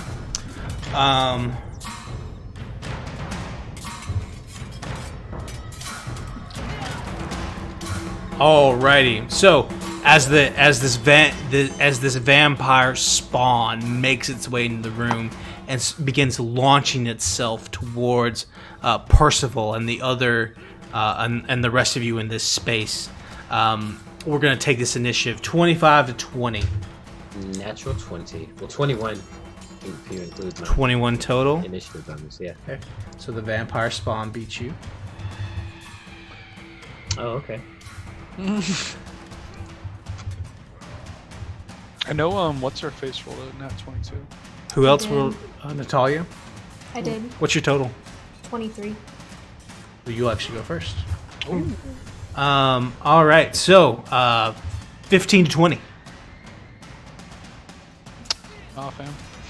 Okay. 10 to 15. Uh-uh. Oh, okay.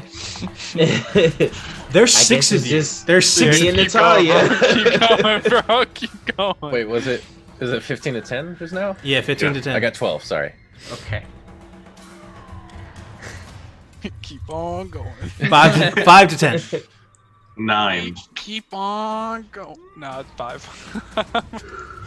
5. Wait. So 9 for Tag. Valerius with a 5. And then what'd you roll, Cody? 4, my dude. Oof. Oh, You're distracted by finding the bones of St. Andrew. You're really You want to excited. nom literally on a him a dog little with bit? a bone. You want to gnaw on him a little bit? Yeah, why would we give the dog the bones, man? The dog found the bones. Of course they Where's do. the dog about the bone? Top of the round, Natalia, you hear this visceral scream and the blood lust from this vampire spawn from the other room. What do you do? I am going to rush over. Can I squeeze? I'm gonna squeeze past Friedrich and Percival. Thank you, Dylan.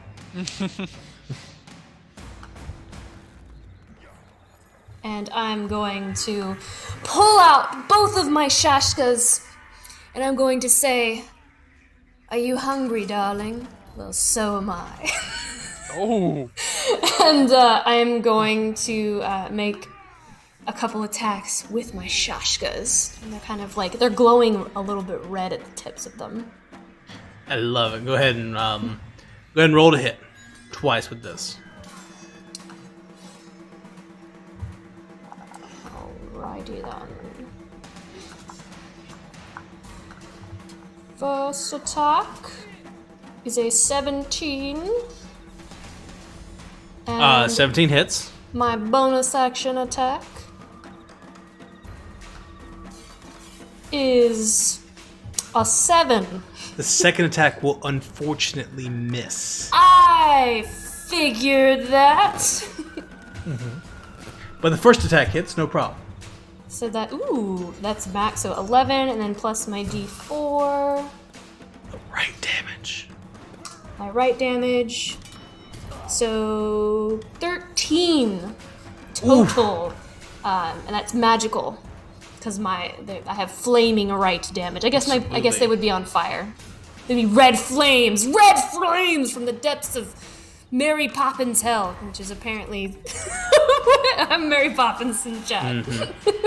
As you come across with your weapons, it lights this vampire on fire, and it starts to bleed. And as you cut into it, it starts to singe those areas of its skin where you hit. That'll end your. That's action, bonus action, movement. That'll end your turn. That brings us around to this vampire, who's going to leap up onto the table and then give a slash towards Percival, and then a second one towards you and Natalia, splitting these up. I believe there is a bless to the party via Christian Hatcher. Man. Ooh, thank you, Christian. And with that, something happens, but you guys don't see it yet. Percival, as you smash in this window, as you're getting ready to fight, you pull your axe from the door, and as it does, a piece of the wood flies off and light spills into this room, creating daylight in this particular space. As it does, it fills the vampire spawn, who begins to take major radiant damage from this and is significantly hurt so long as she's in this space. Percival does a. She gets disadvantage. While being in the sunlight, right? Or So that's a protection 17. from good and evil. So that's a 23 to hit. With disadvantage? Yeah, Yeesh. Holy crap. 2 17s. Well, when you hit, you hit. And then Natalia does a 25 hit. Yes, it does. Claw attacks come out towards both of you, and you take Percival. You're gonna take 6 points of slashing damage, Ouch. and then Natalia, you're going to take 7 points of slashing damage. Percival, you are now grappled by this vampire who has, after slashing at Natalia, has come back around, found purchase underneath your armor, and has now wrapped itself around the back of you with its legs interlocking from behind you too. It looks like it's trying to pull your armor back for the bite. That'll end its turn. Percival, or you're considered grappled. Percival. Okay. So I'm considered grappled. What can and can't I do when I'm grappled? You just can't move. Yeah, I you can't just move. You have a speed. You have a speed of 0. That's it. Okay. That brings you on to Percy. I can attack though. Yeah. Sweet. So you can attack, or you may use your action to escape. Mm-hmm. Okay, but I can't move while she's on my back though. Correct? That is correct. Okay. You are then, your speed is 0. You can break out with an action. Okay. Nah, I'm good. I'm just gonna hit her. Okay. All right, go for it. Yeah. Battle axe coming at you. And I think there's a concentration check for protection of good and evil. Yeah. Oh, you're right. Let me roll that real quick. Do I get bonuses on that? Constitution Con save. save. Constitution It's saving a throw. con save. That's right. Ooh, yeah, that drops. No more Only rolled a protection. 4. Yeah. No more protection. That's okay. Okay. Oh, not a good day for old Percy. Yeah, that's Percy. gonna be Percy. Percy. a 1. Do what? You have luck. I have luck? You do have Apparently. luck. Oh, dope. I didn't even see that. You got Thank you got luck. I believe you have luck. I know Lauren has luck. I know Dylan has luck. I mean, I just Okay. assume y'all watching the stream. I mean, Well, let's run that back. Look, I'm too busy looking at the forge right now. So, oh, but okay. yeah, we gonna run that back. Let's attack it again. Much better. 16. 16 does hit. Fire. All right. I'm gonna use a bonus action and smite this bitch. Whoa. Wait, Pardon? what? Like language, Brandon. sir. We don't talk. I'm sorry, we she don't, attacked- hey, we don't talk that way to women around here, okay? I guess undead. Even not even the undead ones. Yeah, all that's right. That's right. Okay.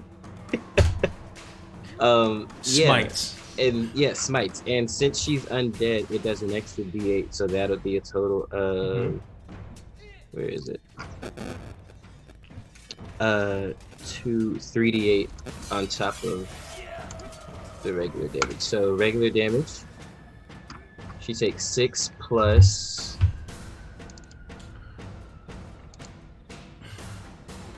16, so 22 total. Dang, you guys are vampire slayers. You grab the spawn who's got you wrapped up around it completely. You take a second, throw it on the ground. You take your battle axe, slam it in. It finds purchase against her shoulder, and it kind of cuts in deep. Her mouth screams with pain. Her eyes light up red for a second, and she comes back to you with the more fury, returning to her grapple position. And she looks like she's coming in for the bite again. That will end your turn. That's action, bonus action. You have no movement. That ends your turn. All of you hear, somewhere in the background, you hear boxes bursting and breaking open. Friedrich, your turn. Hello. So she's on top of Percival, right? Yes. Meaning if I moved away from her, she could get an opportunity attack? Or, yeah, Not if she's grappling me. Technically, yes. technically, yes. How's she looking? Like a vampire.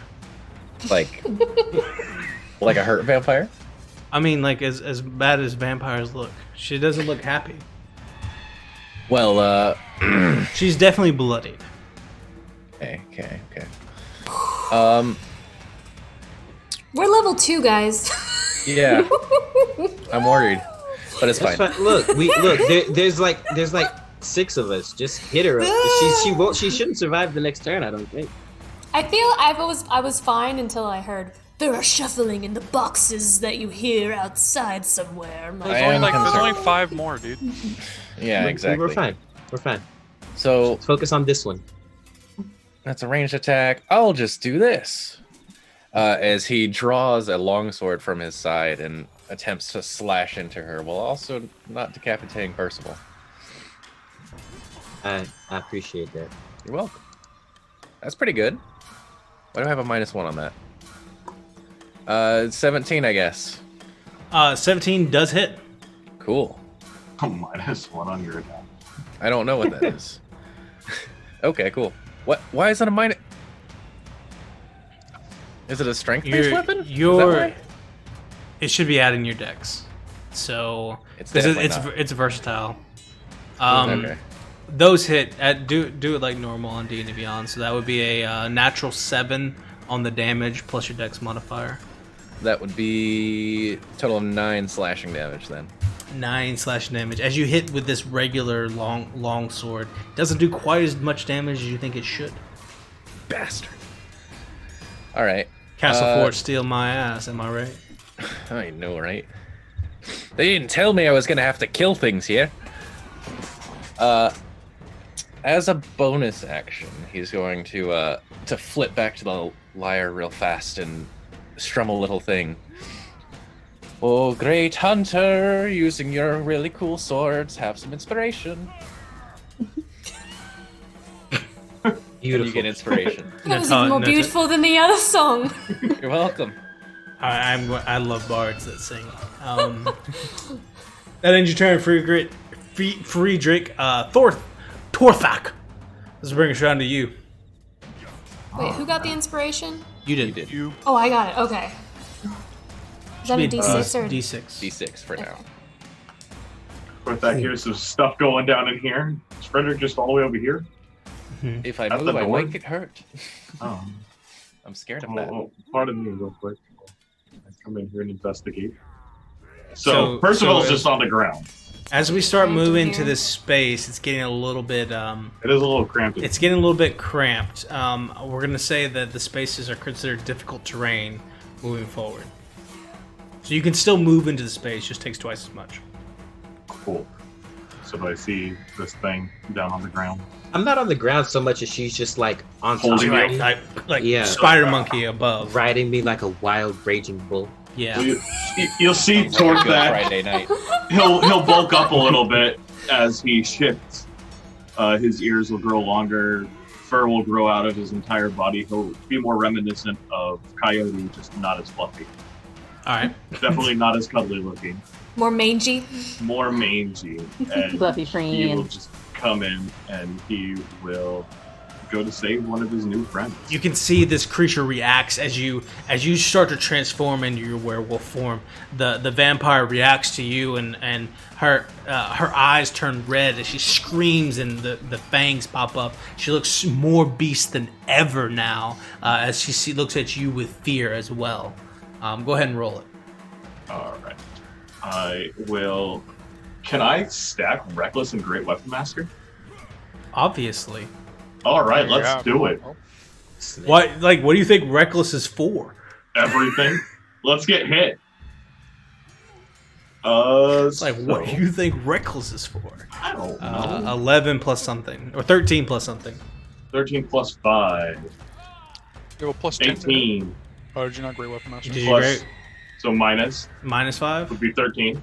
So 13 misses, unfortunately. Oh no! Well, we don't hit. We just get really angry. Can I take a bonus action with my Sure. other hand? Shifting's bonus action. Yeah. Rage Well, shift then is we're bonus here. action.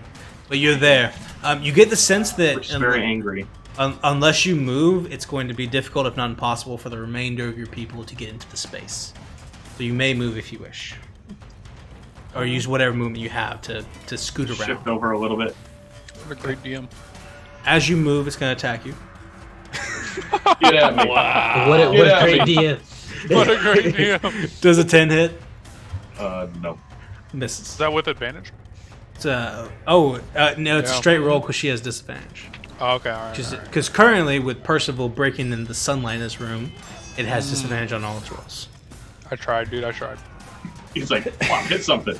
Val- Come on, Daniel. You can Hit do him, it. bro. Valerius, That was me. no one knows you're here. Dude. Everyone's like, "Where's Valerius?" Alright. Yeah, how far am I moving, bro? Just move 15. You can move. Yeah, I know. You can basically take one more step, but you'll be the only one who can enter into space. One more step, bro. Yeah. 15. Does 35 even change it? It doesn't. Oh, God. Yeah, rounds down for double movement. Life's Actually, tough. you have 2 spaces. You have 2 spaces if you have 35. I'll bonus action dash. Okay. Get up. Get up in here. Everybody's gonna be in this room. It's a party. It's about to be bad. Yo, can I stake her? got that You can stake, bro. certainly try. Sure. Give me athletics or no. It would be athletics for this. What you're trying to do is you're trying to find the place to. So this creature is like swinging around the back of Percival, about to bite into him. You've got the stake in hand. You need to push it through the back into the heart, stake-wise. Give me an athletics check. Alright. Disadvantage because of exhaustion. 1 second. I'm gonna use luck. Still it's a 13. 13 exactly works. Let's go. As you go up, you get to where this creature is, and you stuff the you take that stake, you find the right person, and like straight but by the back into the heart, the creature is getting ready to bite down on Percy, and then freezes in place, stuck, paralyzed. That's your action, bonus action, and all your movement. Fair enough. That'll end your turn, Coyote. Coyote's very confused. So, like, they're gonna come in the room, like, putting the bones in their little quilt pack on their back, like, what in tarnation? Then they see the vampire and like, oh, it's time for the stick. And so they're gonna run up on it with a staff. All right. Run You- up on it with the staff. You make your way into the space, yeah? It's so cramped in Let's here. put you right here. I'm just gonna squeeze in between everybody. Come on in, man. Go ahead and roll to hit with advantage because the vampire spawn is incapacitated or paralyzed. Yeah, It's gonna be a but 25. That works no problem. You punch him, as monks do. Aren't paralyzed like insta crits? Yeah. yeah. Oh, nice. Yeah, they're insta crits. So it's an auto crit, yeah. Yep. So I hit her super hard with my staff. Yeah. Give her the real smackdown. Yeah. It's an auto crit, of course, but yeah, she's resistant to Ultimate I still non-magical. roll. Resistant to non-magical. Yeah, go ahead and roll. Resistant to non-magical, so it doubles, so it ends up being a straight roll.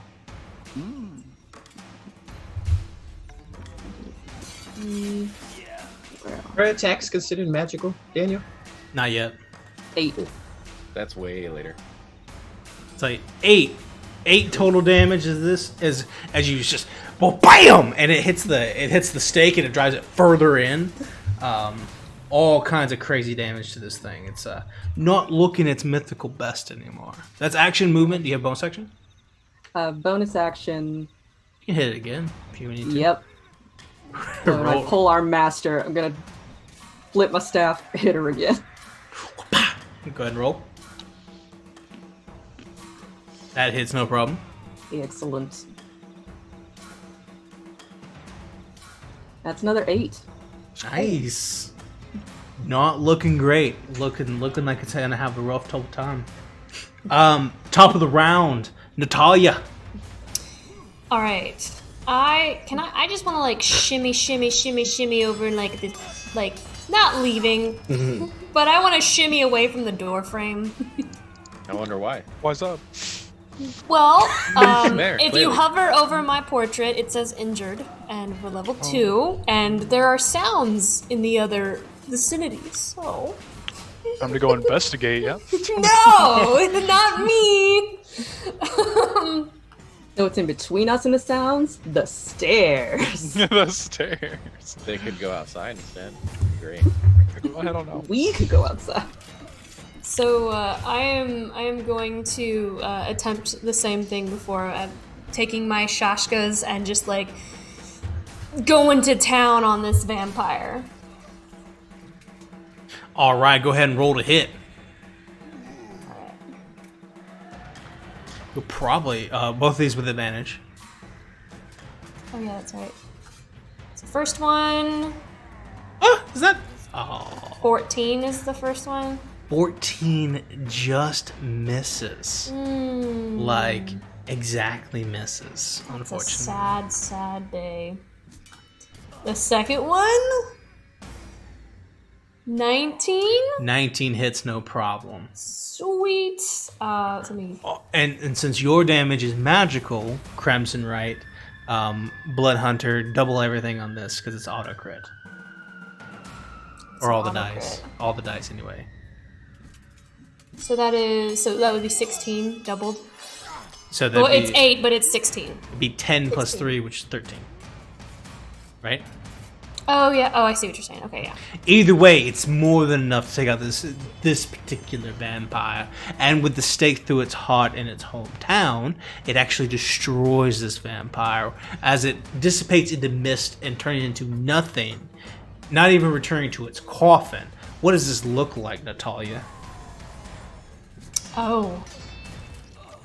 She will just kind of like, because the shashka is so long, she will stab it in and just like a carving knife through the shoulder, just kind of like all the way around, and then just kind of like wedge it in the process of like going all the way around its spine, wedge it in between the spine where its neck is connected to the spinal cord right here, and just like pop its head off.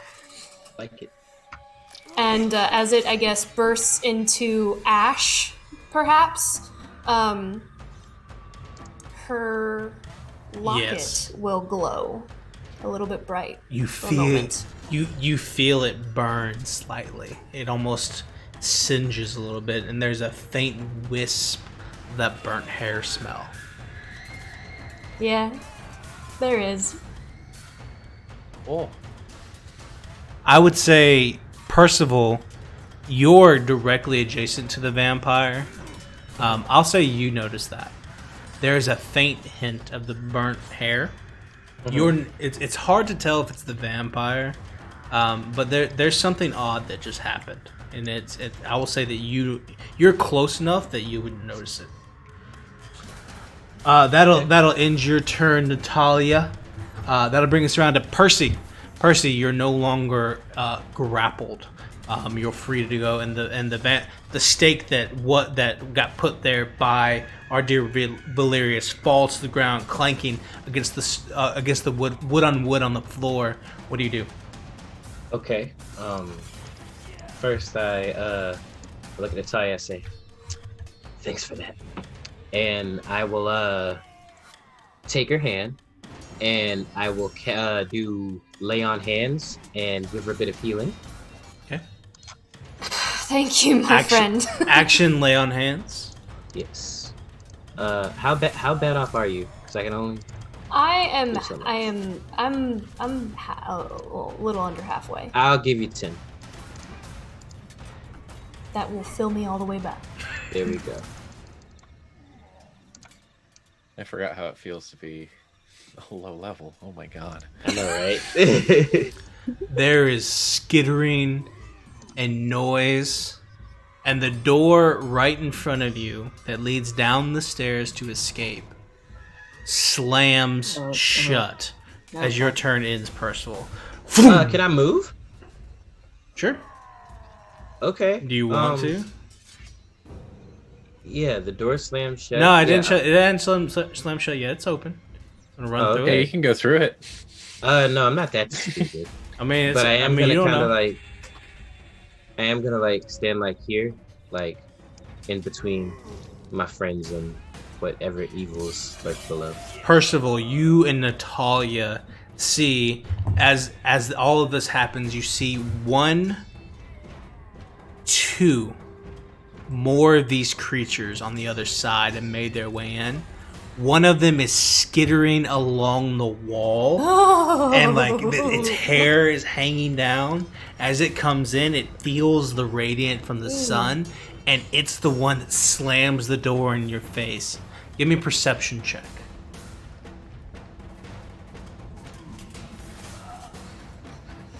Percy. Ring girl. Samara. Samara needs to get. She's cracking them knuckles again. Can't be having that. Hey, give me a perception check, Percy. Alright. Perception. Pretty good at those. Yeah. Yeah, 19. 19. As this happens, you hear the skittering along the walls, and you can tell that the creature has moved itself further up towards the stair area, but has not necessarily. And you can hear it moving on the other side of the wall up there. The other one is making its plans as well, but you're not sure exactly. It doesn't sound like it's moving towards you at this particular moment. That they will end their turns there, Friedrich. Oh, Or you have a moment to respond to that, Percy, if you want to. I just let everyone know more's coming. So All right. Sounds good. In response to that, he's gonna get a little bit ready. He's gonna back up a bit because he doesn't like being in a choke point, as it happens. And he's gonna preemptively use a bonus action to cast Ethereal Shot. Okay. And hold my action in case anything gets within shooting range. All right, perfect. Come at me! You slimy vampire wretches!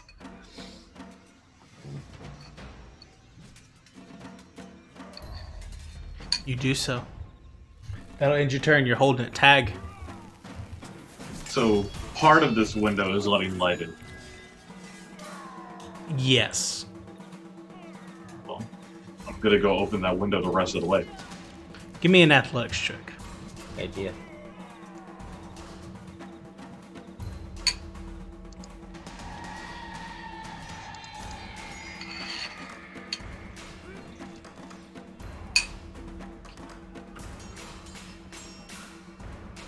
An 8. 8? Oh wait, I have advantage on strength. Yeah, you do. While raging. Yeah, you get advantage on that.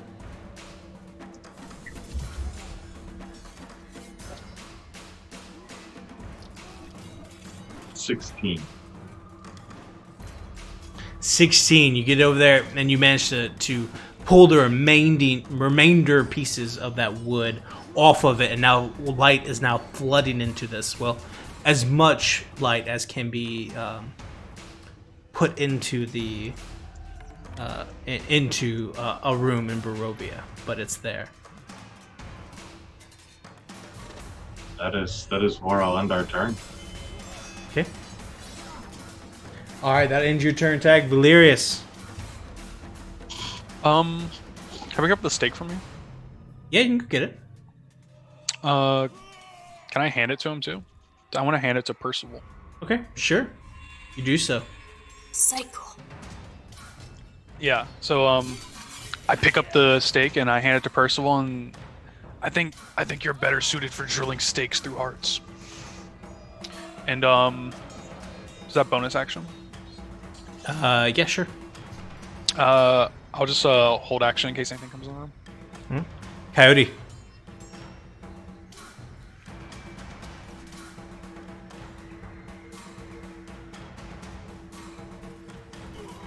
All right.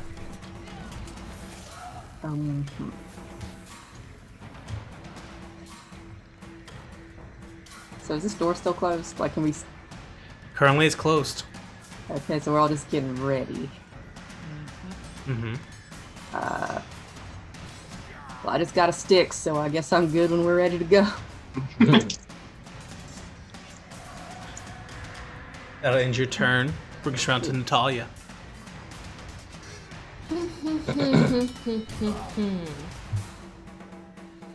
All right. I would like to hold a blood curse. The moment that the vampire crosses this threshold into the room past the door frame, those are my conditions for that. Okay. And you hold. Percy, you now have the stake. I do have a stake. I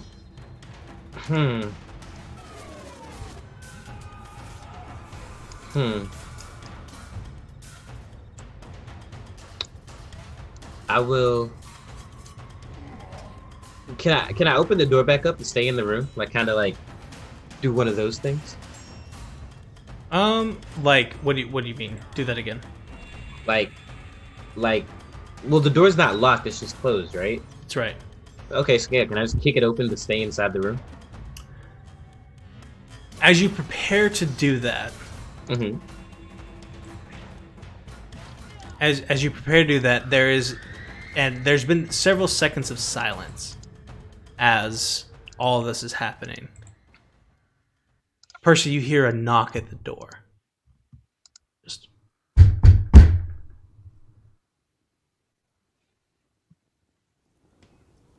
That doesn't change what I want to do. I still kick the door open. You kick the door. Give me an athletics check.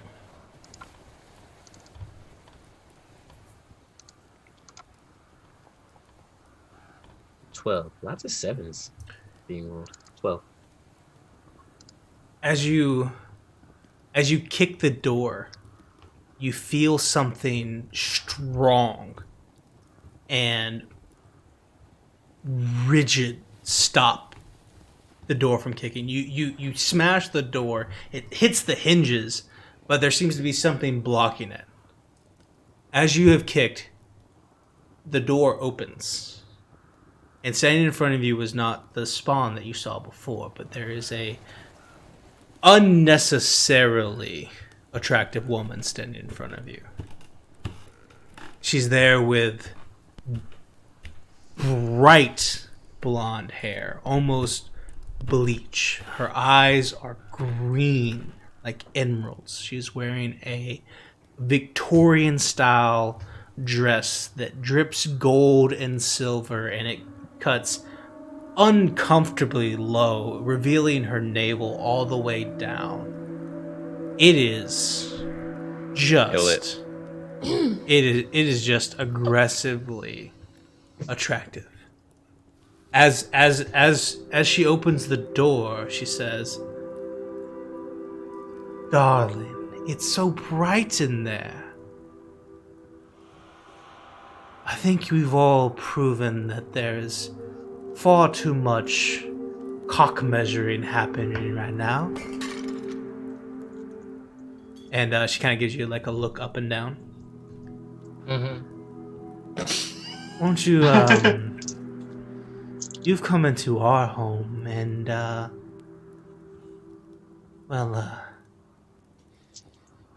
don't know if there need be any more bloodshed here.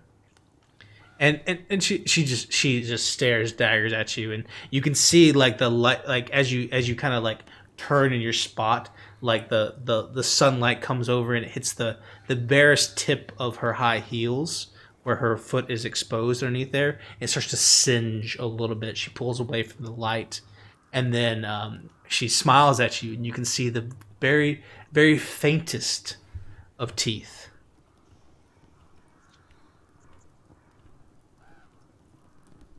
This isn't your home.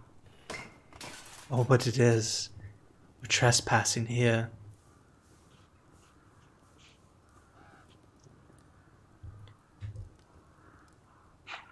Look, I don't We have to tell the devil about this. You've killed one of his flock. One of his sheep, a prized one at that. She was so beautiful. She's not the first. Won't be the last. Oh. She'll be the last today. And you can see there are two more figures step out. One of them female, the other one male. He has dark black hair. He has literally onyx eyes, buttoned up with gold little buttons on each side. Both of them sport fangs as well. Just twirl the stake in my hands.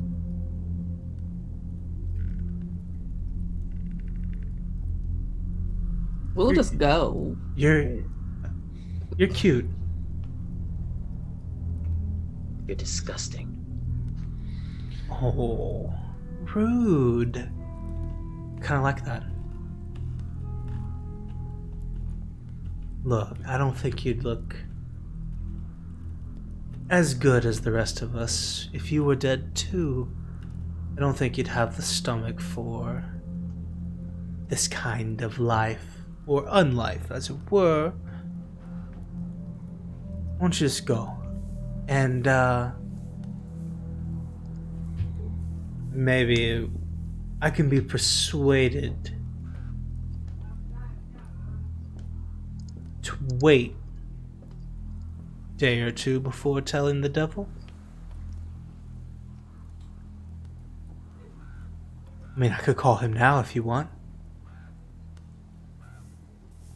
You're the murderers here, after all. You did try and kill him. She kind of along looks with down, the but then other up ones. at all of you. And murder something that's already dead. All right. Well, first off, let's not be hasty with our words. He kind of gives you a pointed look, Percival. I shrug. If I'm not mistaken, this is Harback. I forget his name. Coffin Freddy? shop. Don't insult Coffin us. shop boy. You don't have to Oh, insult coffin us. shop. Boy. Yeah, I'm gonna call him Henry. Isn't this Henry's shop? It's not really a motel.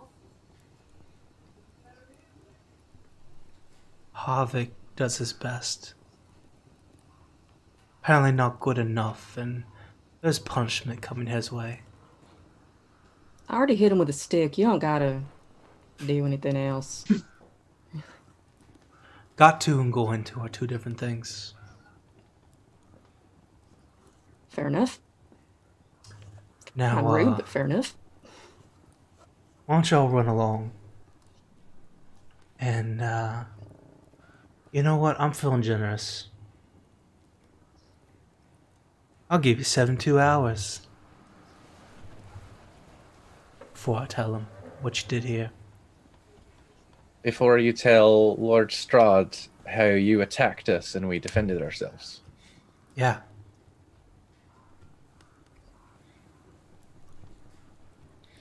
Is this one dense as he looks? Yes. Just how dare the prey defend themselves, right? How fucking dare you? And she looks angry. Her eyes turn red for a second. Oh, Percy's fuming.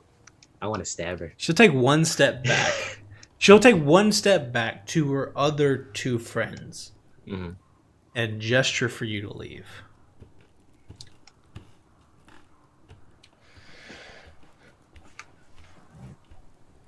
I've got a scathing comeback, but I don't know if he's going to hold his tongue or not right now.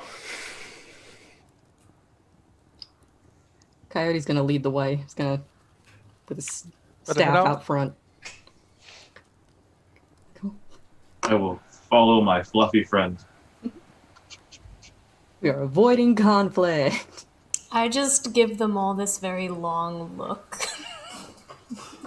There's a reason I swear people are still alive. Speak for yourself, bro. I'm trying to fight this.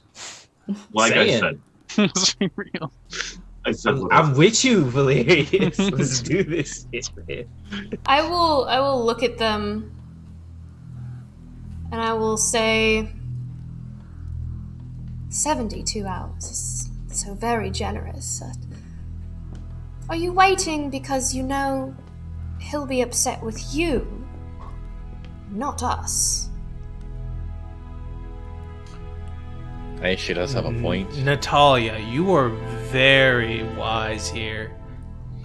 Give me a religion check with advantage.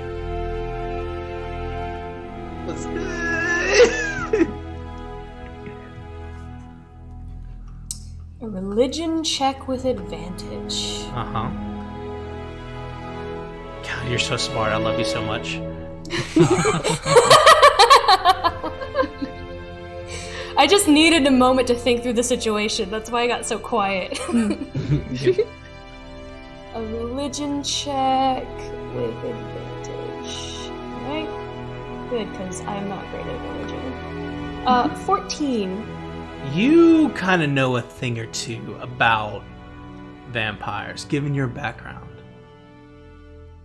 You get the sense that 72 hours is just long enough to make a new one.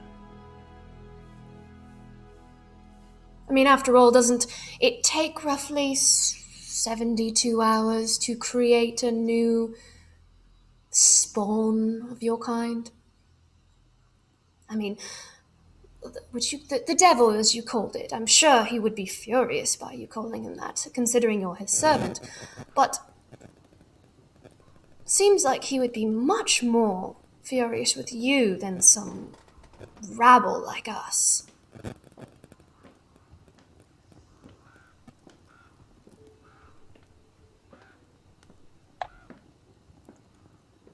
she's gonna because this is as you're leaving, right? Yes. She's gonna take a step forward, and as she does, the sunlight hits her legs, but she ignores it. Starts to singe. Ooh, it's too loud. Starts to singe where the slit of her dress runs up, and her body starts to cook in the sunlight. She just kind of leans over and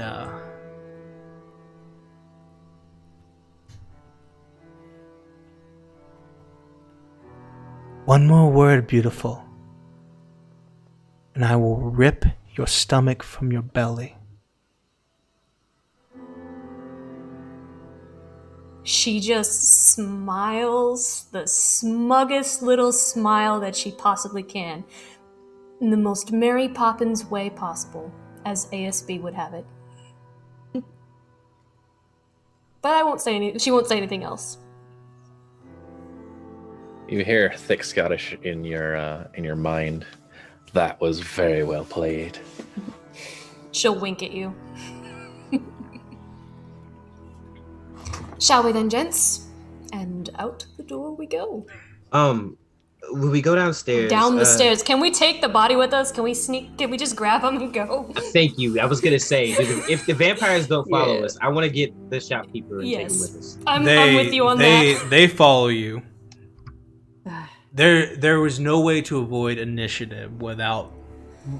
You cannot avoid initiative and take the body at the same time. There's somebody.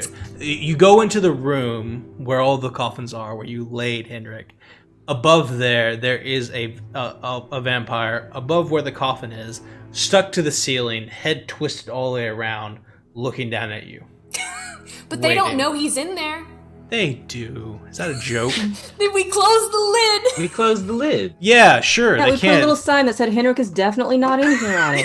Yeah, definitely. And then we put another sign on the empty one. No one's walking out of here with Hendrik unless they want to fight.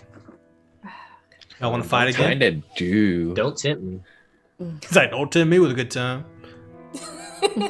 Bro, Freddy came here and then he wants to run away. I said I wanted to fight. Whatever, Freddy. They will allow you to leave. You cannot take Hendrik. Yo, do we got any more luck? I have luck. He's like, I need some luck. This I've got was luck. the luck. I'm like, Somebody bless the party so that his body magically shifts into the ethereal plane. If it's not him, it's someone else. Honestly, he would have been better off if we just killed him. Yeah. we should have let him go. He's Man, probably going to be the one that gets turned. He should have told me the guys. situation. Yeah. He He should've gave did me the lie. rundown. He just lied and tried to run away. As we leave, Percy's gonna find the nearest tree and just start going to town on it, just hacking away at it, just to get the anger out. I like this. Do you want to give some more detail on that, Brandon? I love it for what's happening with Percival right now. Yeah. He kind of walks quickly, doesn't say anything to anyone, just goes over to the tree and just starts hacking at it. And the more he hits it, the more he starts to grunts and put more effort behind each swing. And then he just starts to just just up and till the whole tree damn near comes down. Just pure rage. There's a moment, and it doesn't take long to get weary while cutting a tree. So, but 45 seconds is a long time when you're watching someone experience what they're doing now, or what Percival's doing now. There comes a point when you're cutting down a tree where all the bark is gone and there's simply the white live wood underneath, and that's where Percival gets. There's this large 1.5 foot wide area where he has just hacked it to pieces. Large cuts and chunks of the wood have come out where it is. His axe isn't built for this, so there's a couple moments where it sticks in and it doesn't want to come out, so he rips it out on purpose. It comes back in and hits again. There's something visceral and powerful about what Percival's doing right now. It's a little bit much. Yeah. A little bit of anger. I think we call it a mental break. Could be. Eventually. Yeah. Eventually he gets so tired, like the axe gets stuck and he tries to yank it out, but he can't. I mean, he's already exhausted. He's rolling disadvantage on his checks. So he just leaves the axe stuck in the tree and just kind of like falls to his knees and just like kind of like you can't tell if he's just angry or sad. He starts crying and he's just sitting there. Then eventually he just like leans up against the tree, just completely exhausted, just totally spent. Coyote's gonna take the blanket with the bones and stuff off of his back and hand it to somebody else to take to the church, and he's gonna sit down with Percival for a bit. I don't think Percival knows you even have that right now, Cody. Well, she's handing it to someone else. Yeah. I'll take it. Well, I just mean that it's possible Percival doesn't even know you were successful. No. Yeah, he wasn't even in the room. I mean, does it matter at this point? He's kind of got other things he's thinking about. He's a little busy. Yeah, he's a little preoccupied. Okay. He's going to meditate with them for a little bit. Frederick is totally silent for once in his life. Coyote, as you sit there with Percival, it starts to rain. As it does often in Barovia, on and off again. The two of you sit next to a tree with wood chips all over the ground. And meditate just a moment on what just happened. Both of you kind of coping in your own ways.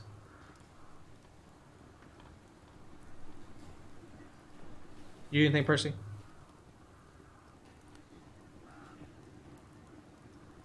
Nah, not right now.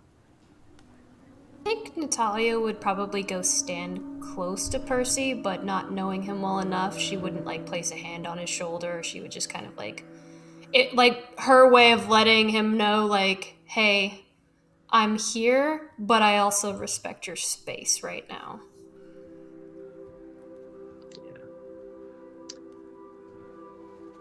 It was an emotional moment for all of us. Came so close to imminent death, which happens, from time to time here in Barovia. I think you can't just get that. Many of you have lived with and known most of your lives, but you were successful, and the bones were acquired. And moving back to the church, you have the opportunity to present the bones to Father Lucian should you wish. I assume we do so? I hope so. That's the whole reason we went there. Why do you have to say it like that? Like, is he a bad guy? No, I just... reanimates it. You sure you want to do this? No, it's like, Well, we do all this, then we just toss the bones in the garbage, like, so no one can find them. We go back to Lucian and we tell him the people will find comfort in knowing that the bones of the saint are here again. And hopefully more than a little bit of comfort to you. He takes the bones from you, and he's speechless as this happens. He was so concerned for everyone and the people, and no one else really kind of knows except for Father Lucian, the Malikov or whatever his name is. Is he around? He's probably working, doing his daily duties.